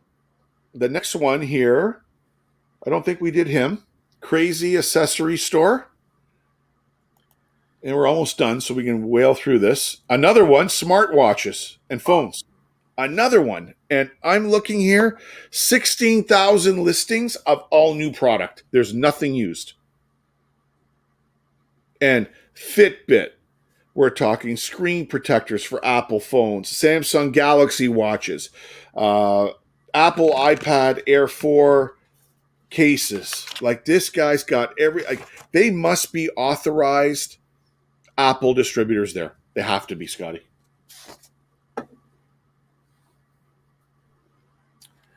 They have to be.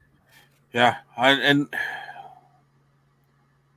I'm just wondering if they take inventory that's maybe obsolete, not obsolete in a way that it's not worth getting anymore, but maybe they've moved on to a new product and they take all the Apple. I'm just trying to think that's you got a lot of competition there, and how can they be making that much? Yeah, you're thinking maybe an older iPhone. Yeah. 3 years old. That's new stock, stock out there. Yeah, I hear what you're saying. Okay, we're almost done. We're the last 2. One Stop Stamp Shop. And doesn't iPhone, don't they make their phones in China? I think so.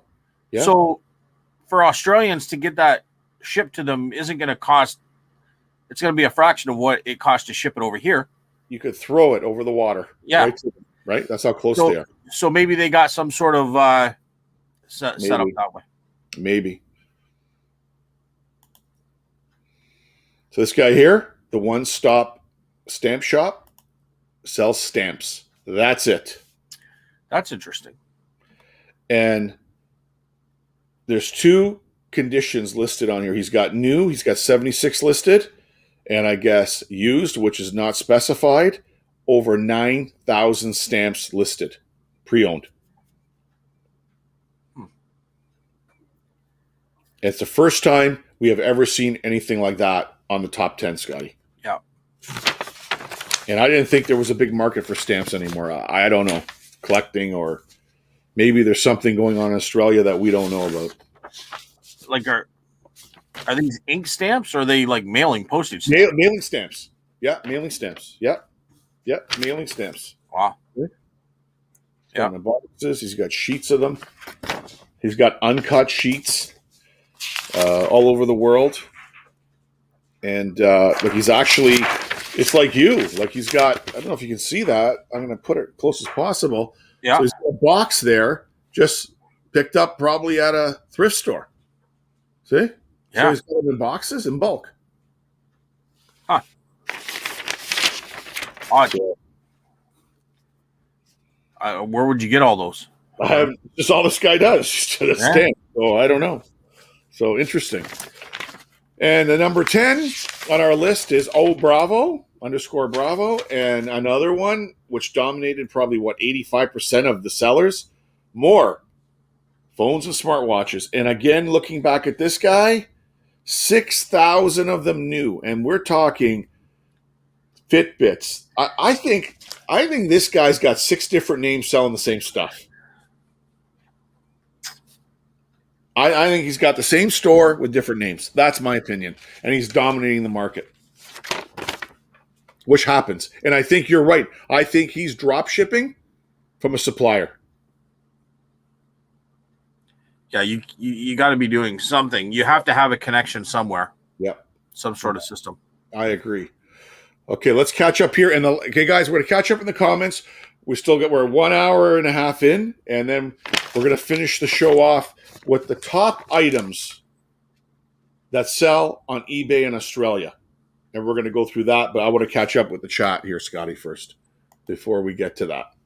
All right, where were we? Where was the last one? Stacy, 80-20 split. Yes, we were here. Thrift Beast is talking about profit, right? Yeah. But if it has a fast sell-through rate, I don't mind making less because I know it will sell. Yep. Good point there, dude. So Carl is aware of this list perfectly. But see, the $30-40 net is a little misleading in my mind. And thrift, I'm going to be devil's advocate here because I think I know what you mean. You buy something for $5, you got to have a $30, $40 thing. But if you buy something for $100 to sell it for $140, you're still making your $40, but that's not what you're talking about. Sometimes you have to pay up to make money. Yeah, but if you're going to lose 15% on $140, you know what I mean? Now you're making $20. Yeah, I hear you. You know what I mean? And you've got $100 invested. But it's a blend. You make more items, more money on some items here, some here. You lose. It's the whole business model. Yeah, right. But I'm just saying that I'm not going to sink. I'm just saying that I know what thrift means because I know thrift beast. Yeah. But I'm just saying to say that to Nancy, I would not recommend to go buy something $100 expecting to sell it for $140. Yeah. Because there's your $40 difference. I would not. I don't want to mislead anyone. Yeah. You know what I mean? Yeah, I hear you. What Thrift Beast is talking about is spending $5-10, selling it for $30-40. And that, because you got low risk, you got less invested. So the $40 profit mark, to sell it for $40 with profit in mind, you still have to have a low buying. You know what I mean? Yeah, you got to buy low, no matter what. Yeah. And I know what Thrift Beast because Thrift Beast here is a great picker. He's seller. I'm not putting him down at all. I'm just talking to Nancy. I give him a little more clarity. That's all. Chris is Thrift Beast. I respect you, buddy. So I'm not putting anything down. I'm just trying to clarify it a bit. That's all. So List Perfectly doesn't work here in Canada, and List Perfect allows you to cross post on different platforms at the same time. So it's back to what you were talking about, Scotty, cross listing from all those platforms. Okay. So it's a Shopify me type thing. That thing. Nancy, my husband found my stash. What stash? Where are you from, Nancy? Because that has different meaning here. Yeah. Way more. we're a little bit behind here. I'm trying to remember what's going on here. Maybe the margin. I get 80, they take 20. You were right, Scotty. Yep. Does Kijiji work for selling? And just to comment on Stacy there, that's great. If you're making that's where you want to be in an auction. Kijiji, I don't like that platform at all. Scotty, you? That's something that I stay away from. If it's a big enough item, I don't mind it. I've sold a few things on there. A Facebook Marketplace is by far better.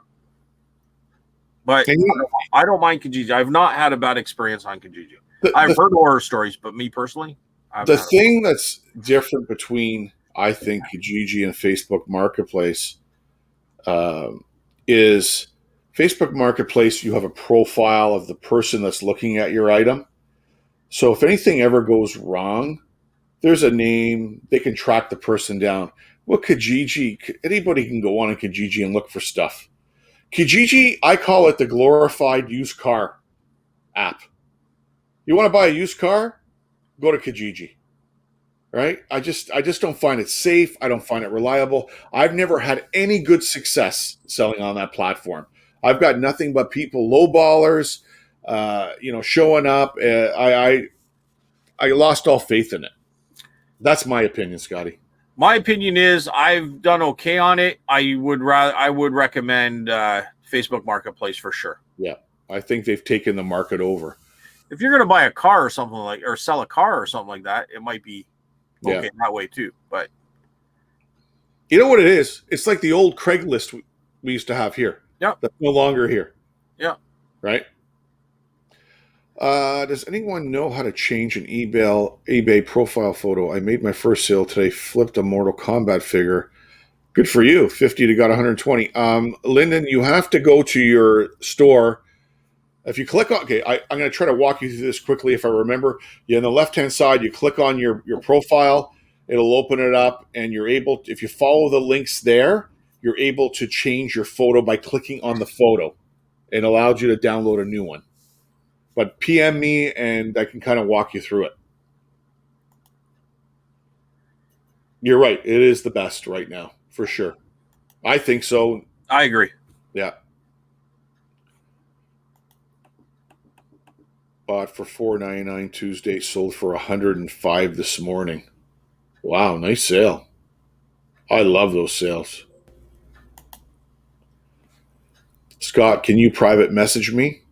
I can. I'm not. Do I just go to private chat? Yeah. Okay. Private. I think you do it there, Scotty. Or is it because it's your system private? Yeah, chat? you can. Just email me at scottonkijiji@gmail.com. There you go.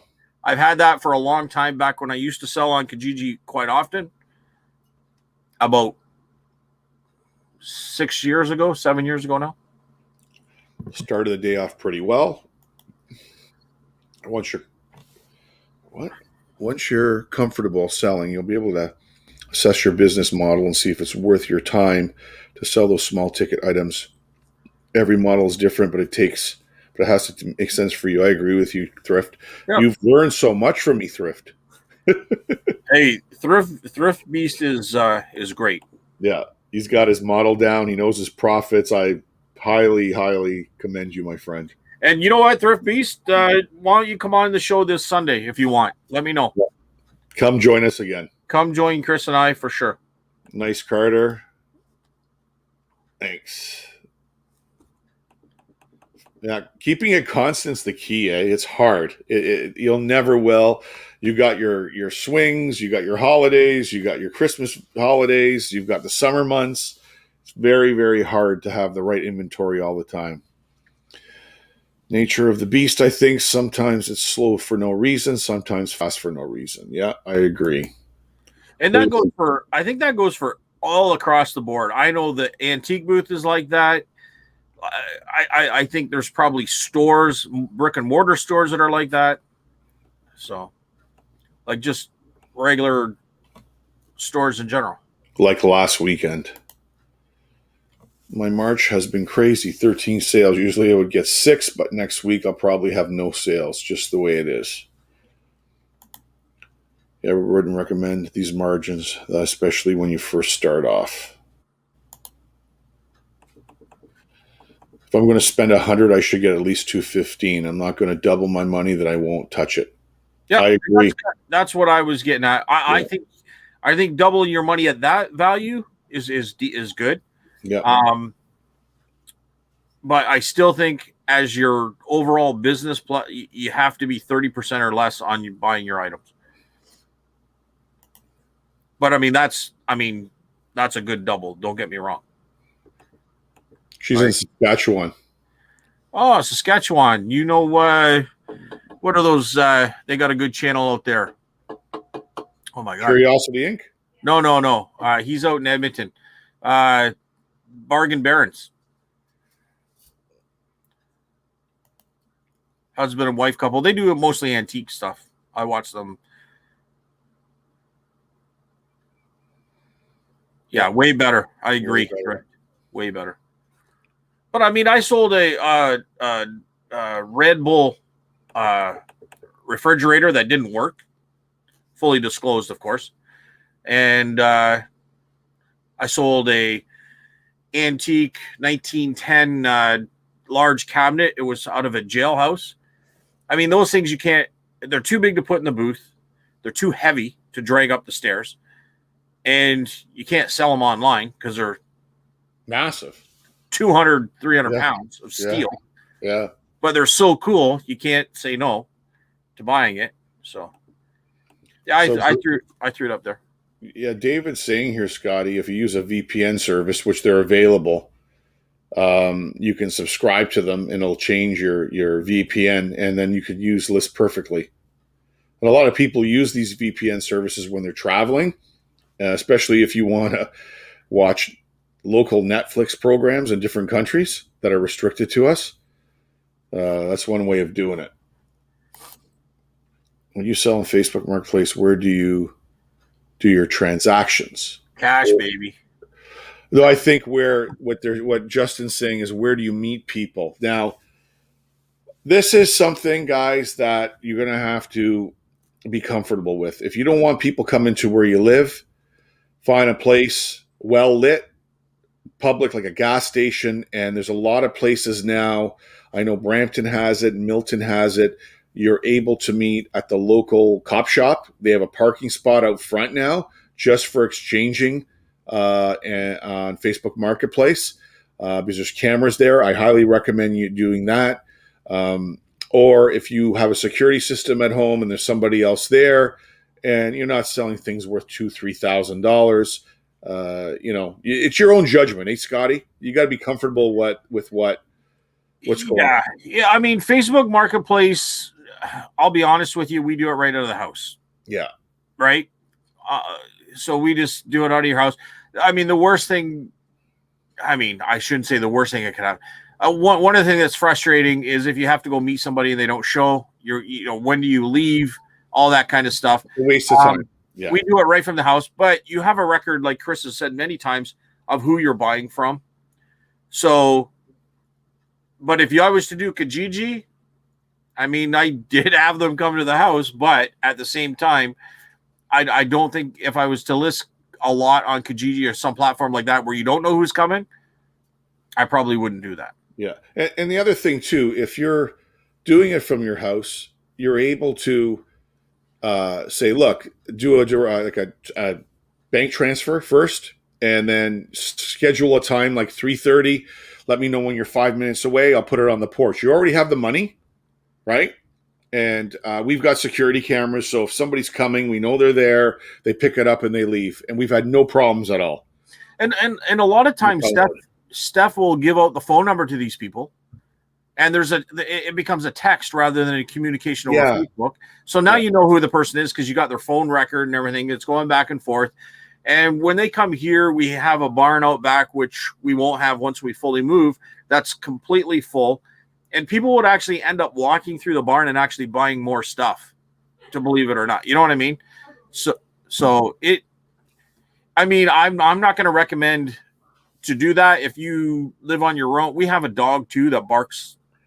Yeah. I mean, barks worse than his bite by You far. need to have neighbors around. You have to have a good atmosphere for You people. got to have a good atmosphere. Yeah. And I mean, you start getting comfortable after a certain amount of time. But if I'm going to say, if you're a little bit nervous, just go meet in a Tim Hortons, right? Go to a nearby Tim Hortons and just meet there. Everybody knows where it is.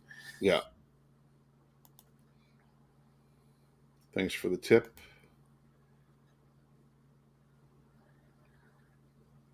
To pick it up or meet at a location. Yeah. Yeah. See, if I lived in Toronto, I'd probably be a little bit different. I live in a small town, so it's a completely different can of worms for me. So yeah, you know what? And like Scotty says, guys, Facebook Marketplace is a much safer platform. Like it's just is, and I can tell you, I've been trying to buy sometimes off of people, and there's a lot of people when you look at their profile, and they joined yesterday. And they're selling an $800 Lego set for $100, and they're saying transfer money, then meet me. No. You know who the scammers are, right? When you're giving them an address, saying, "Okay, please transfer the money. It'll be on the porch at this time." And there's also a rating system on Facebook Marketplace. They rate you as a seller, so people are looking at that. If you're a scammer and you get a 1-star, people are not going to buy from you. They're looking for the good sellers out there. I also do a lot of stretching beforehand, and watching John Wick movie, and then it's like bring it on. Okay. I'm just kidding. Carl, I'm going to tell you, I got a big box of Skylanders to flip. So, Carl, you got to hook up with Carl there. What you know what we do? Thrift. E-transfer and then charge a shipping rate and then ship it out and supply the tracking number to the buyer. That's how you do it. Yep. Yeah. That's how we're doing it on Facebook. We have a set standard shipping rate for Toronto market. Right? Yeah. Carl, big bases. Yeah, on the Skylanders. Porch pickup. Yeah, meet in a public place. You're right. You know, and it's surprising how much, like porch pickups, even people leave the money, pick up your item. Yeah. Right. Like, there's a lot of really trusting people out there. So. Yeah, like I said, if I got something that's $25-$30, I say porch pickup. Let me know when you're 5 minutes away. I'll put it on the porch. There's a mailbox beside the front door. Please put the money in the mailbox. Yep. And usually when they get here, I'll stand at the door. I have a window and I wave at them. They grab the item. They put the money in the mailbox. That's it. Yep. Done. And sometimes they'll e-transfer ahead of time too. Yeah, they will e-transfer. Yeah, if they want it. Yep. Sherry, thank you for the comment. We really appreciate you watching. It means a lot. Oh, thank you. Thanks, Sherry. Thank you. Yep. Yeah, thank you. How big is a big base? Oh my God, you got Carl going here. You got to watch Carl's show. He's got a book. Carl, you got to redo your episode and hold up your book and show them which ones are worth the money. Dude, you got to go on Amazon, create that book in a paperback with photos and everything, and sell it for $10 a piece. I'd buy it. I'll buy it, Carl. Or absolutely, 100%, I'd buy it. What was this comment here? I've never heard of. Bargain. Oh, that's that channel you're talking about. Yeah, it's just Bargain Barons, not barracks, but Barons. O-N at the end, Barron. Yeah, you'll have to check them out, and they're from Saskatchewan. They actually have a very good channel. It's borderline professional. They put a lot of time and effort into it. Nancy, what kind of stuff do you sell? Are you into antiques, collectibles, or do you have a something that you're into? Let us know. Popo Station, David said. Yeah, the cop spot. Yeah. Yep. Yeah. The last guy, I tell that, didn't show up. He didn't want to be at the cop shop. I didn't see any clear. Yeah, we do this we have our regular shows. Scotty's got Antiques and Profits. I got Chris's Treasure Chest. Scotty does a live show on Sundays where we usually have a reselling guest. We interview. My shows on Wednesdays, 8 o'clock, is this show here, Adventures in Reselling. We wanted to do something a little bit different and bring news from around the world, actually reselling news, and share it with the viewers. And it's a great platform. We got a lot of interaction, and we have a lot of fun doing it. Scotty, you want to add? No, I it's a great time, and it's all interactive. I enjoy seeing the same people come back every time and leave comments and tell us a lot of their information. I learned a lot from the comments here as well. And it's just a really good fun time. So welcome aboard, Justin and Nancy and all the new people here tonight. And I just, Thrift Beast, let me know if you want to come on and do a show this Sunday. So you guys might meet Thrift Beast as well. Let's take this off. Hide. You know what? I got the other thing in the background running here. Hide banner. Okay. So let's go back to comments here. And I think that is a good sign. He's talking about the base or something? Yeah, he's talking about the base on the. It's me or these two call me Carl every once in a while. We're old. I don't know. When you stare at the screen, sometimes the letters start to blur a little bit. Yeah. Okay, so that's Scotty's channel right here, Antiques and Profits. You can look it up, and I'll put it in the down below once this thing gets broadcast, or where they do it when they get it up tomorrow. Yeah, once we're done streaming. Yeah. That other channels as well. Oh, we're calling him Carter. And okay. Oh, really? Okay. Sorry, buddy. We apologize. Antiques and Profits. Thanks, Car. I listed some jewelry, figurines, purses, and a bunch of other stuff. Just want to figure out what will sell. Jewelry is hard because there's a lot of it. Figurines are hard because there's a lot of it. I mean, I'm going to repeat what Chris says. Even though we do a lot of different things, at the end of the day, what is unique, something that is very hard to access, but like electronics, vintage records, a lot of stuff from the 80s and 70s and 60s are really hot right now, whether it's a toy, whether it's books to a degree, magazines, hot rod magazines, that kind of thing. You'll find these at yard sales. Any comments to that, Chris? No, you're right. I agree with you. 60s, 70s, hot. Right now. Yeah. Even big some time. Hot. Even some early 90s is still in pulp culture, toys. The thing you have to do, Nancy, is go to the eBay app, go to search an item, like anything you got antique, and then go to the sold listings. A lot of people don't know to go to the sold. Don't look at what people are selling it for, and go to highest to lowest. And that'll start to get your mind thinking on what to buy when you're out there in the wild. And you'll be surprised on what you're going to find that people don't pick up in a thrift store. That's from the 50s or the 60s or the 70s.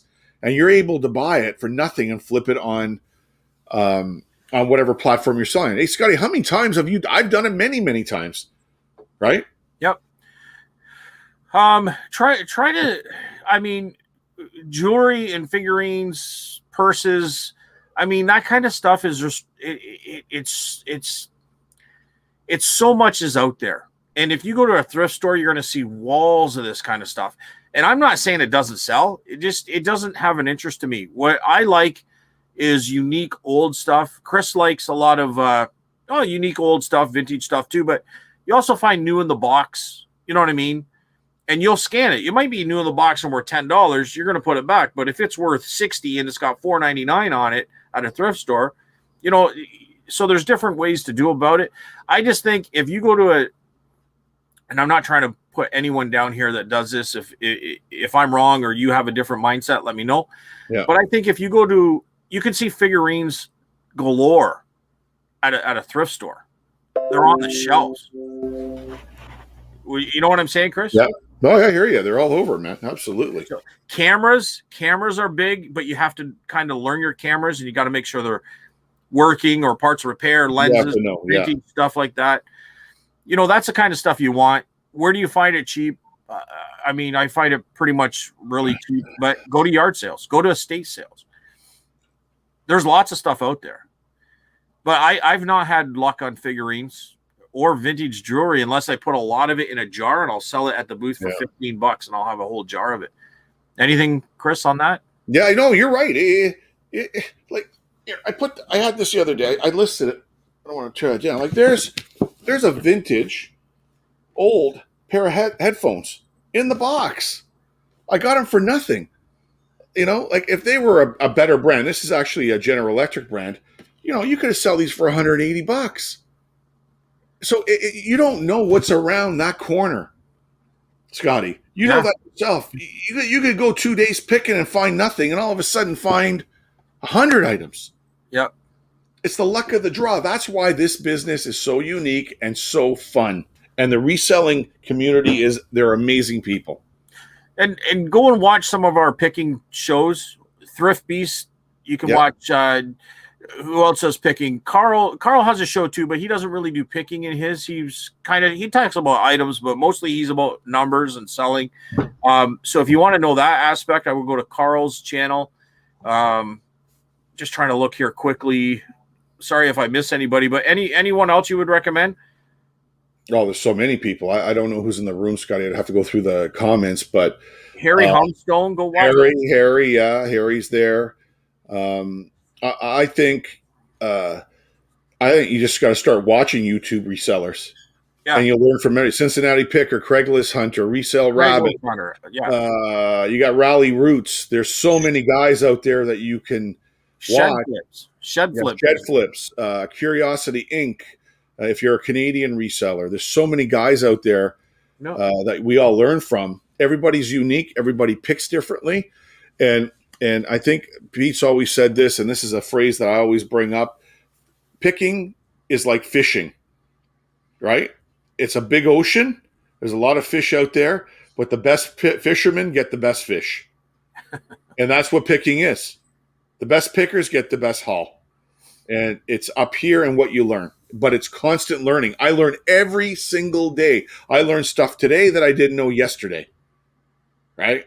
I mean, even old photos can have crazy values, and you have to learn the reasons why. But there's a lot of different things that has value. Here's Thrift Beast on your comment for Sunday. Okay, got it. Okay, yeah. All right, email me, Thrift. Because I want to catch up to the comments and do the last list of top selling in Australia, Scotty, before everybody leaves us here. Thank you. Carl, are you ever going to mod us? I can. I don't have a reason to yet, but I'll mod you for sure. Nancy, that's a great selection. Here's Scotty's channel, Justin. There you go. If you want to, thanks, Thrift, for doing that. Yeah, thanks, Thrift. Scotty has to get his first troll. I need a troll. Just, I thought you guys were trolling me earlier on the Dr. Seuss thing. I'm like, what the heck is behind me? Scott doesn't know yet. Like There's Tom talking about the eBay app we spoke about. Check your numbers there. Carl, there's Nancy talking about garage sales, Scotty, like you did. Right?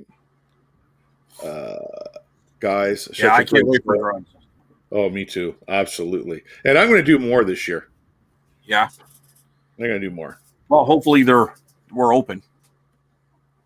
Thank you, Jose. Thank you. We hope you enjoy it. Please subscribe if you're not subscribing to Scotty's or my channel. Yeah, thanks. Are people even going to have a garage sale now? Well, the vaccine's here. That's another topic for another day, Justin. I don't want to guess on what's going to happen there. Hey, Scotty? There will be garage sales. It might be few and far between compared to normal. There might not be the town-wide advertised sales. But I went to yard sales last year.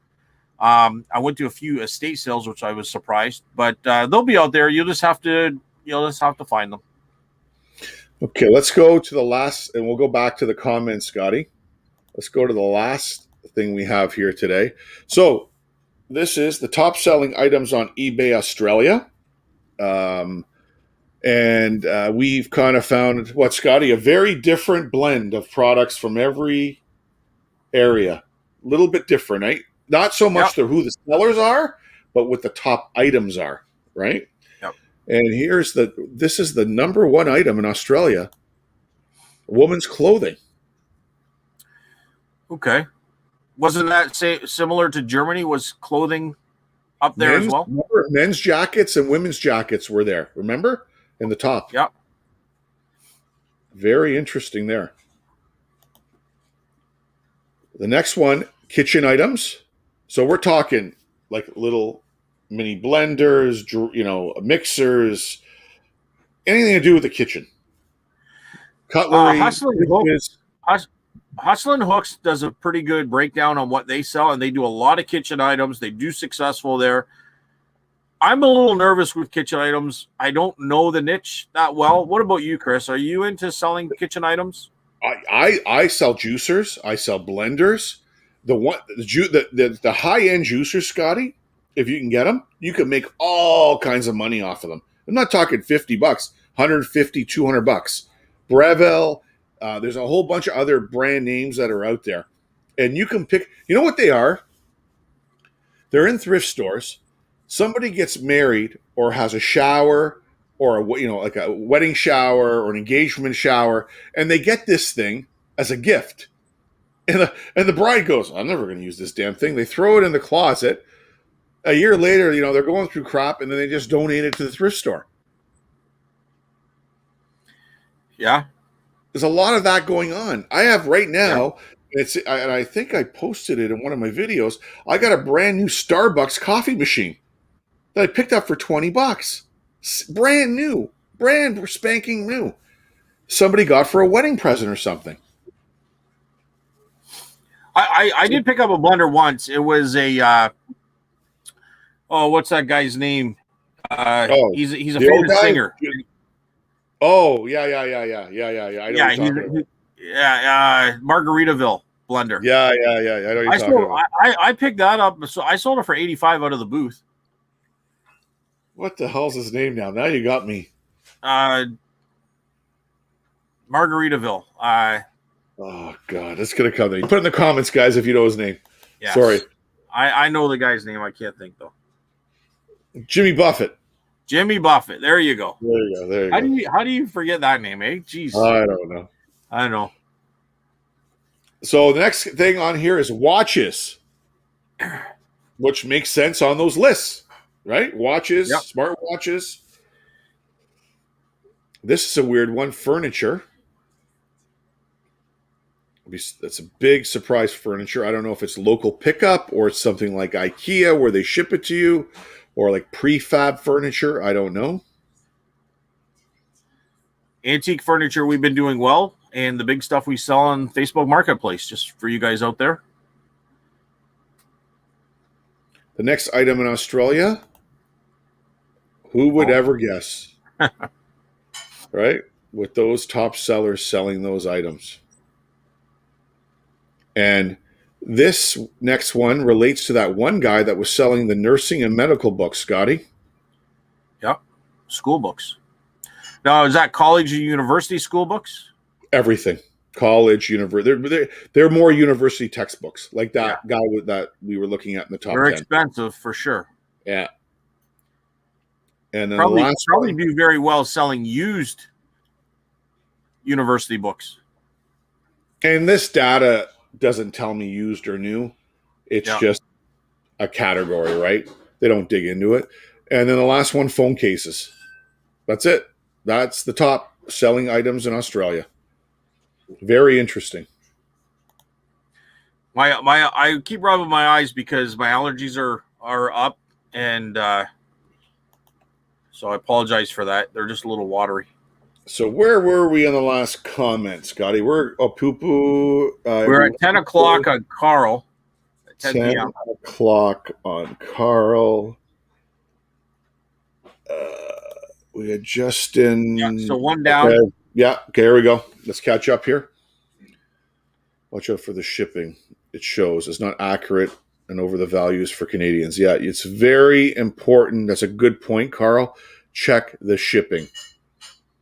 That really, really changes the value of an item. If it's free or not and where it's being shipped from and to.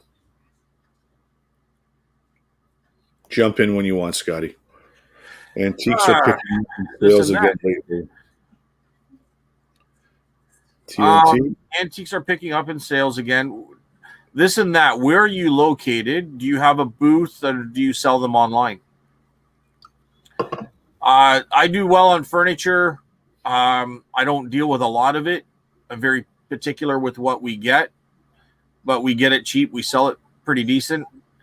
I'm talking about we've bought a bed for like $40 and sold it for $600, or a wardrobe, but they're old antique stuff. These are 1800s, early 1900s stuff.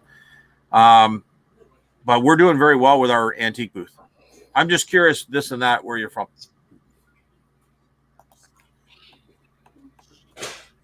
Hello, welcome.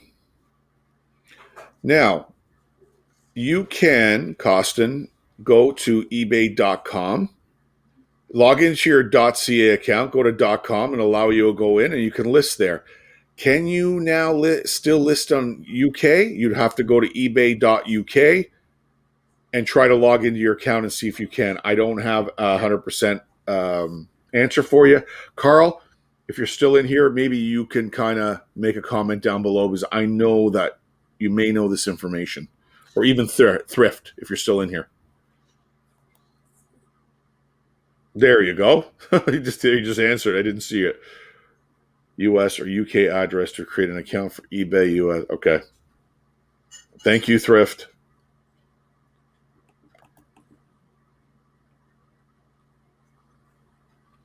Yeah, I like vintage items. That's what I deal with too. Vintage antiques. And your knowledge grows so much. It's crazy. Yeah, if you've got a ebay.ca account, you can sell on US eBay. Carl, you are my troll. Scotty's got a troll now. Carl's more like my nemesis. Yeah. You kind of. You're here too often to be like a real troll.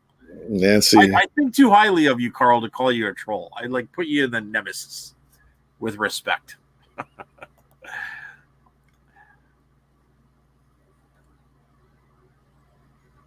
Yeah. The yard sales. Yeah. You got to be up early. Carter P. How do you feel about shipping to China from eBay? Well, I've done it. I don't like doing it. And the only way I'll do it is full tracking. And usually when you do that, it's $200. So it's got to be a pretty unique item for it to get there. I will not ship without tracking, especially over there. Yes, Camera Girl 1 if they pay. Camera Girl 1's in the back going, if they pay for tracking, ship it. I go, yeah, we will. Yeah, that's a good spot to look for garage sales thrift. Good idea. Or if you're in Ontario, you can also do Kijiji. Yeah, Kijiji's the other one. Or Garage. What's the other one? Garage.com? Yeah. Is that what it's called? I can't remember the name. Yep. Yeah. Yep. If you want to do town-wide yard sales in Ontario here, there's actually a website for that. It'll give you a list of town-wides. You know what? Why not on Sunday on your show, we'll post the link for that. If you guys want to jump in on Sundays. They didn't do it last year, and I don't know if they're going to do it this year with COVID. Yeah. So, and they usually don't post it till like near the end of April. Yeah. Still early, right? Yeah, because they have to get all that information and the dates from the actual towns. They actually put a lot of work into it, but they do advertise on it, have people spend money for advertising. So they make money for their efforts, but it's very good.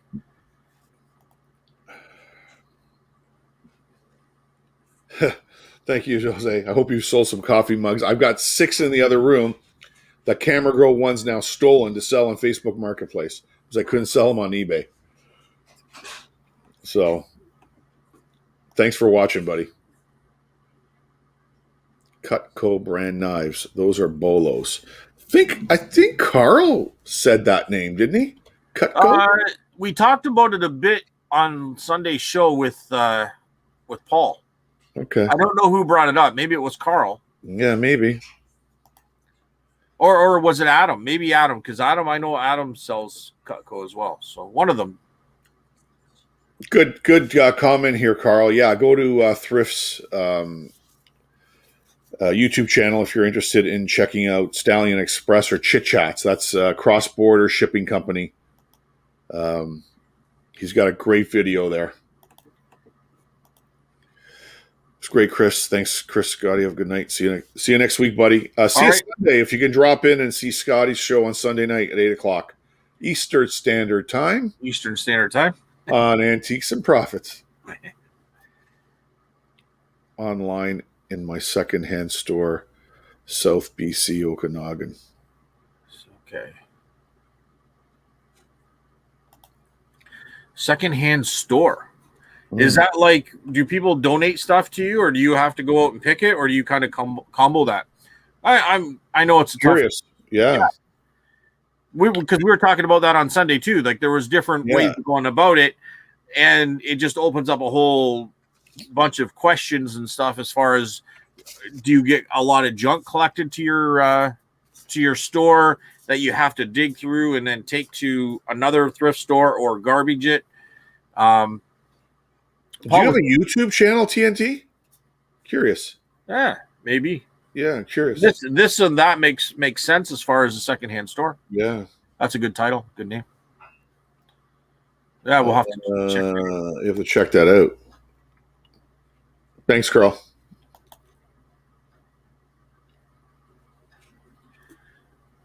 For a fee. I didn't know that, actually. That's good to know. I'm going to have to look into that.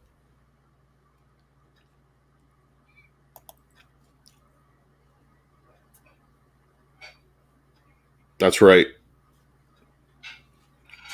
Yeah, seriously, guys, go to Thrift Beast channel. If you're interested in that, he's got a great bunch of videos explaining all that.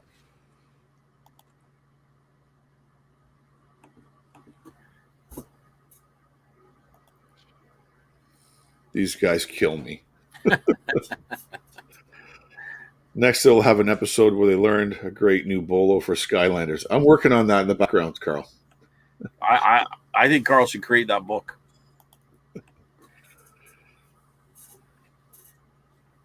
Carl, did you find that sales went up on .com? All right. Just try to catch up here because we're over 2 hours and 20 minutes, Scotty. Hey, guys, thanks for the advice. Thank you, Nancy. Welcome anytime. Thank you for watching. I don't have enough listings yet for it to be true. No YouTube. Okay. Donations, sale, estates, and lockers. Yes, lots of junk. Because Paul was saying something that I thought was interesting. That is, when he had a thrift store, when he put thrift store, a lot of junk was donated. But when he changed it to buy and sell trade, yeah, that stopped. Yeah. But so did the donations. So if you're getting good donations, you don't want to stop that. But it stopped him from coming to the store in the morning and finding bags and piles of stuff that he had to sort through. Thanks a lot for the answer. I'll let them $200 for shipping China truck, and if they pay it, I'll send you a super chat 100%. Jimmy, you know what? I got a video, and I did it, and I brought this up once in these videos. I had a bass guitar that was rare Japan from the 80s. Scotty knows what I'm talking about. I sold it. I can't remember what Scotty, not $800, $700. I can't remember. They paid double for shipping, expedited. He was a collector. And I thought, my God, he wasn't going to pay for it, Jimmy. And he paid for it, and it shipped out there. He got it in 5 days to Japan. And he was the happiest guy in the world. Very, very rare guitar. So they will pay for shipping if they want it. Always remember that. Here's an answer. store similar to Craigslist. There's your answer with TNT. Okay. Yeah. I don't know if you want to share the address, TNT, where it is. We can look it up, or it's up to you. Or you can contact us. PM it, right? Carter, thank you for the super chat. Appreciate it, brother. But yeah, TNT, if you want to put the address down below, do you have a website maybe, and people can go and take a look at it? Hey, Scotty? Yep. We'd be interested, actually. Yeah, absolutely. And you know what? I think I got Thrift Beast coming on this weekend. But if you wanted to come on my show and talk about it, let me know. Yeah, send Scotty the link. Really easy to do. And we just email you a link. You click on it, and it brings you right up to the show. Well, Scotty, I saw a good tip today for flea markets. Have the front desk number displayed in your booth so customers can easily call to get something out of the case. That was the thing we were talking about the other day. Remember, things behind the case, they're not touching it, they're not feeling it, and they may not buy it, right? So, you know what? That's a great idea, Carl. Yeah. Hi. When I get a booth at a flea market, I'll do that. Carter, thank you for the super chat. Thank you so much. Appreciate it. You didn't hear my comment to Carl. No, what did he say? Sorry, I was just, yeah. I said, as soon as I get a flea market booth, I'll do that. Oh. Yeah, you don't have that. You don't have a flea market. No, that's a great idea, Carl. And actually, I'm gonna do that because everyone's got a phone; they can just call down. You know what? I'll have to check with the store first because they might not like that. So on Facebook, there it is, Oliver, this and that. So if you guys want to check out TNT store, okay, on Facebook, that's where you go. Mr. Tom Collins, thank you for the super chat. I really appreciate it. Thank you. And Carl, the lazy reseller, laugh out loud. Okay, guys, we're at 2 hours and 22 minutes. I think we're done. Scotty, we're going to wrap it up. Good show. Right. Thank you all for coming. Scotty and I really, really appreciate it. Please hit the like button. It helps push it out. If you're not subscribers to my channel, or let me hide that so we can see our names. My channel or Scotty's channel, please do so. We do 2 live shows a week, Wednesday nights, 8 o'clock Eastern Standard Time, my channel. Sundays, 8 o'clock Eastern Standard Time on Scotty's channel. Please drop in, guys, and watch our also recorded programs that we do, just picking stuff up. And I do another show called Studs and Duds that I just go over stuff that I buy and sell. Scotty, you want to add maybe what you're doing on your channel? Yeah, first of all, I'm just seeing a bunch of thank yous and great comments here. I just, thumbs up to you guys for coming in here and giving us information and feedback and all that kind of stuff. Something to talk about. I think a lot of the show is commenting on the comments, and yeah. I love doing that. Yeah, and guys, Carl sent me a email on that link on that scammer on the Toronto Star story. If you guys come across anything, send it to me. My email address is on my channel. Send me the link or send me what you have, and I'm more than happy to share it. It gets kind of tough trying to find information every week on reselling news, but I know a lot of you are out there. We'll share it and spread it out with everybody else. Fish, thank you. You can jump in, Scotty, as we're going through the. Yeah, I just now I just see Sherry. Best of luck with your move. So Sherry, just to let you know, I've also quit my job last week. Friday was my last day, and so going forward, I intend to do more videos, almost like a daily video. And except for probably Wednesdays, maybe I'll put up one Wednesday, but Wednesdays I'm committed to Chris's channel, and Sundays I'll be doing mine, my live show. So throughout the week, I'll have kind of just what's going on, what I do related to picking and reselling and stuff. So thanks very much, Sherry, for that comment. And the move is we have a 2-week window, so we will be moving to March 15th, a little bit at a time each day. So after March 15th is when I start the daily videos. So. Okay, guys, thank you so much. We're going to get out of here. Thank you, Thrift Beast. And we're just going to finish this off. Until next time, Chris's Treasure Chest and Antiques and Profits. We'll talk to you later, guys.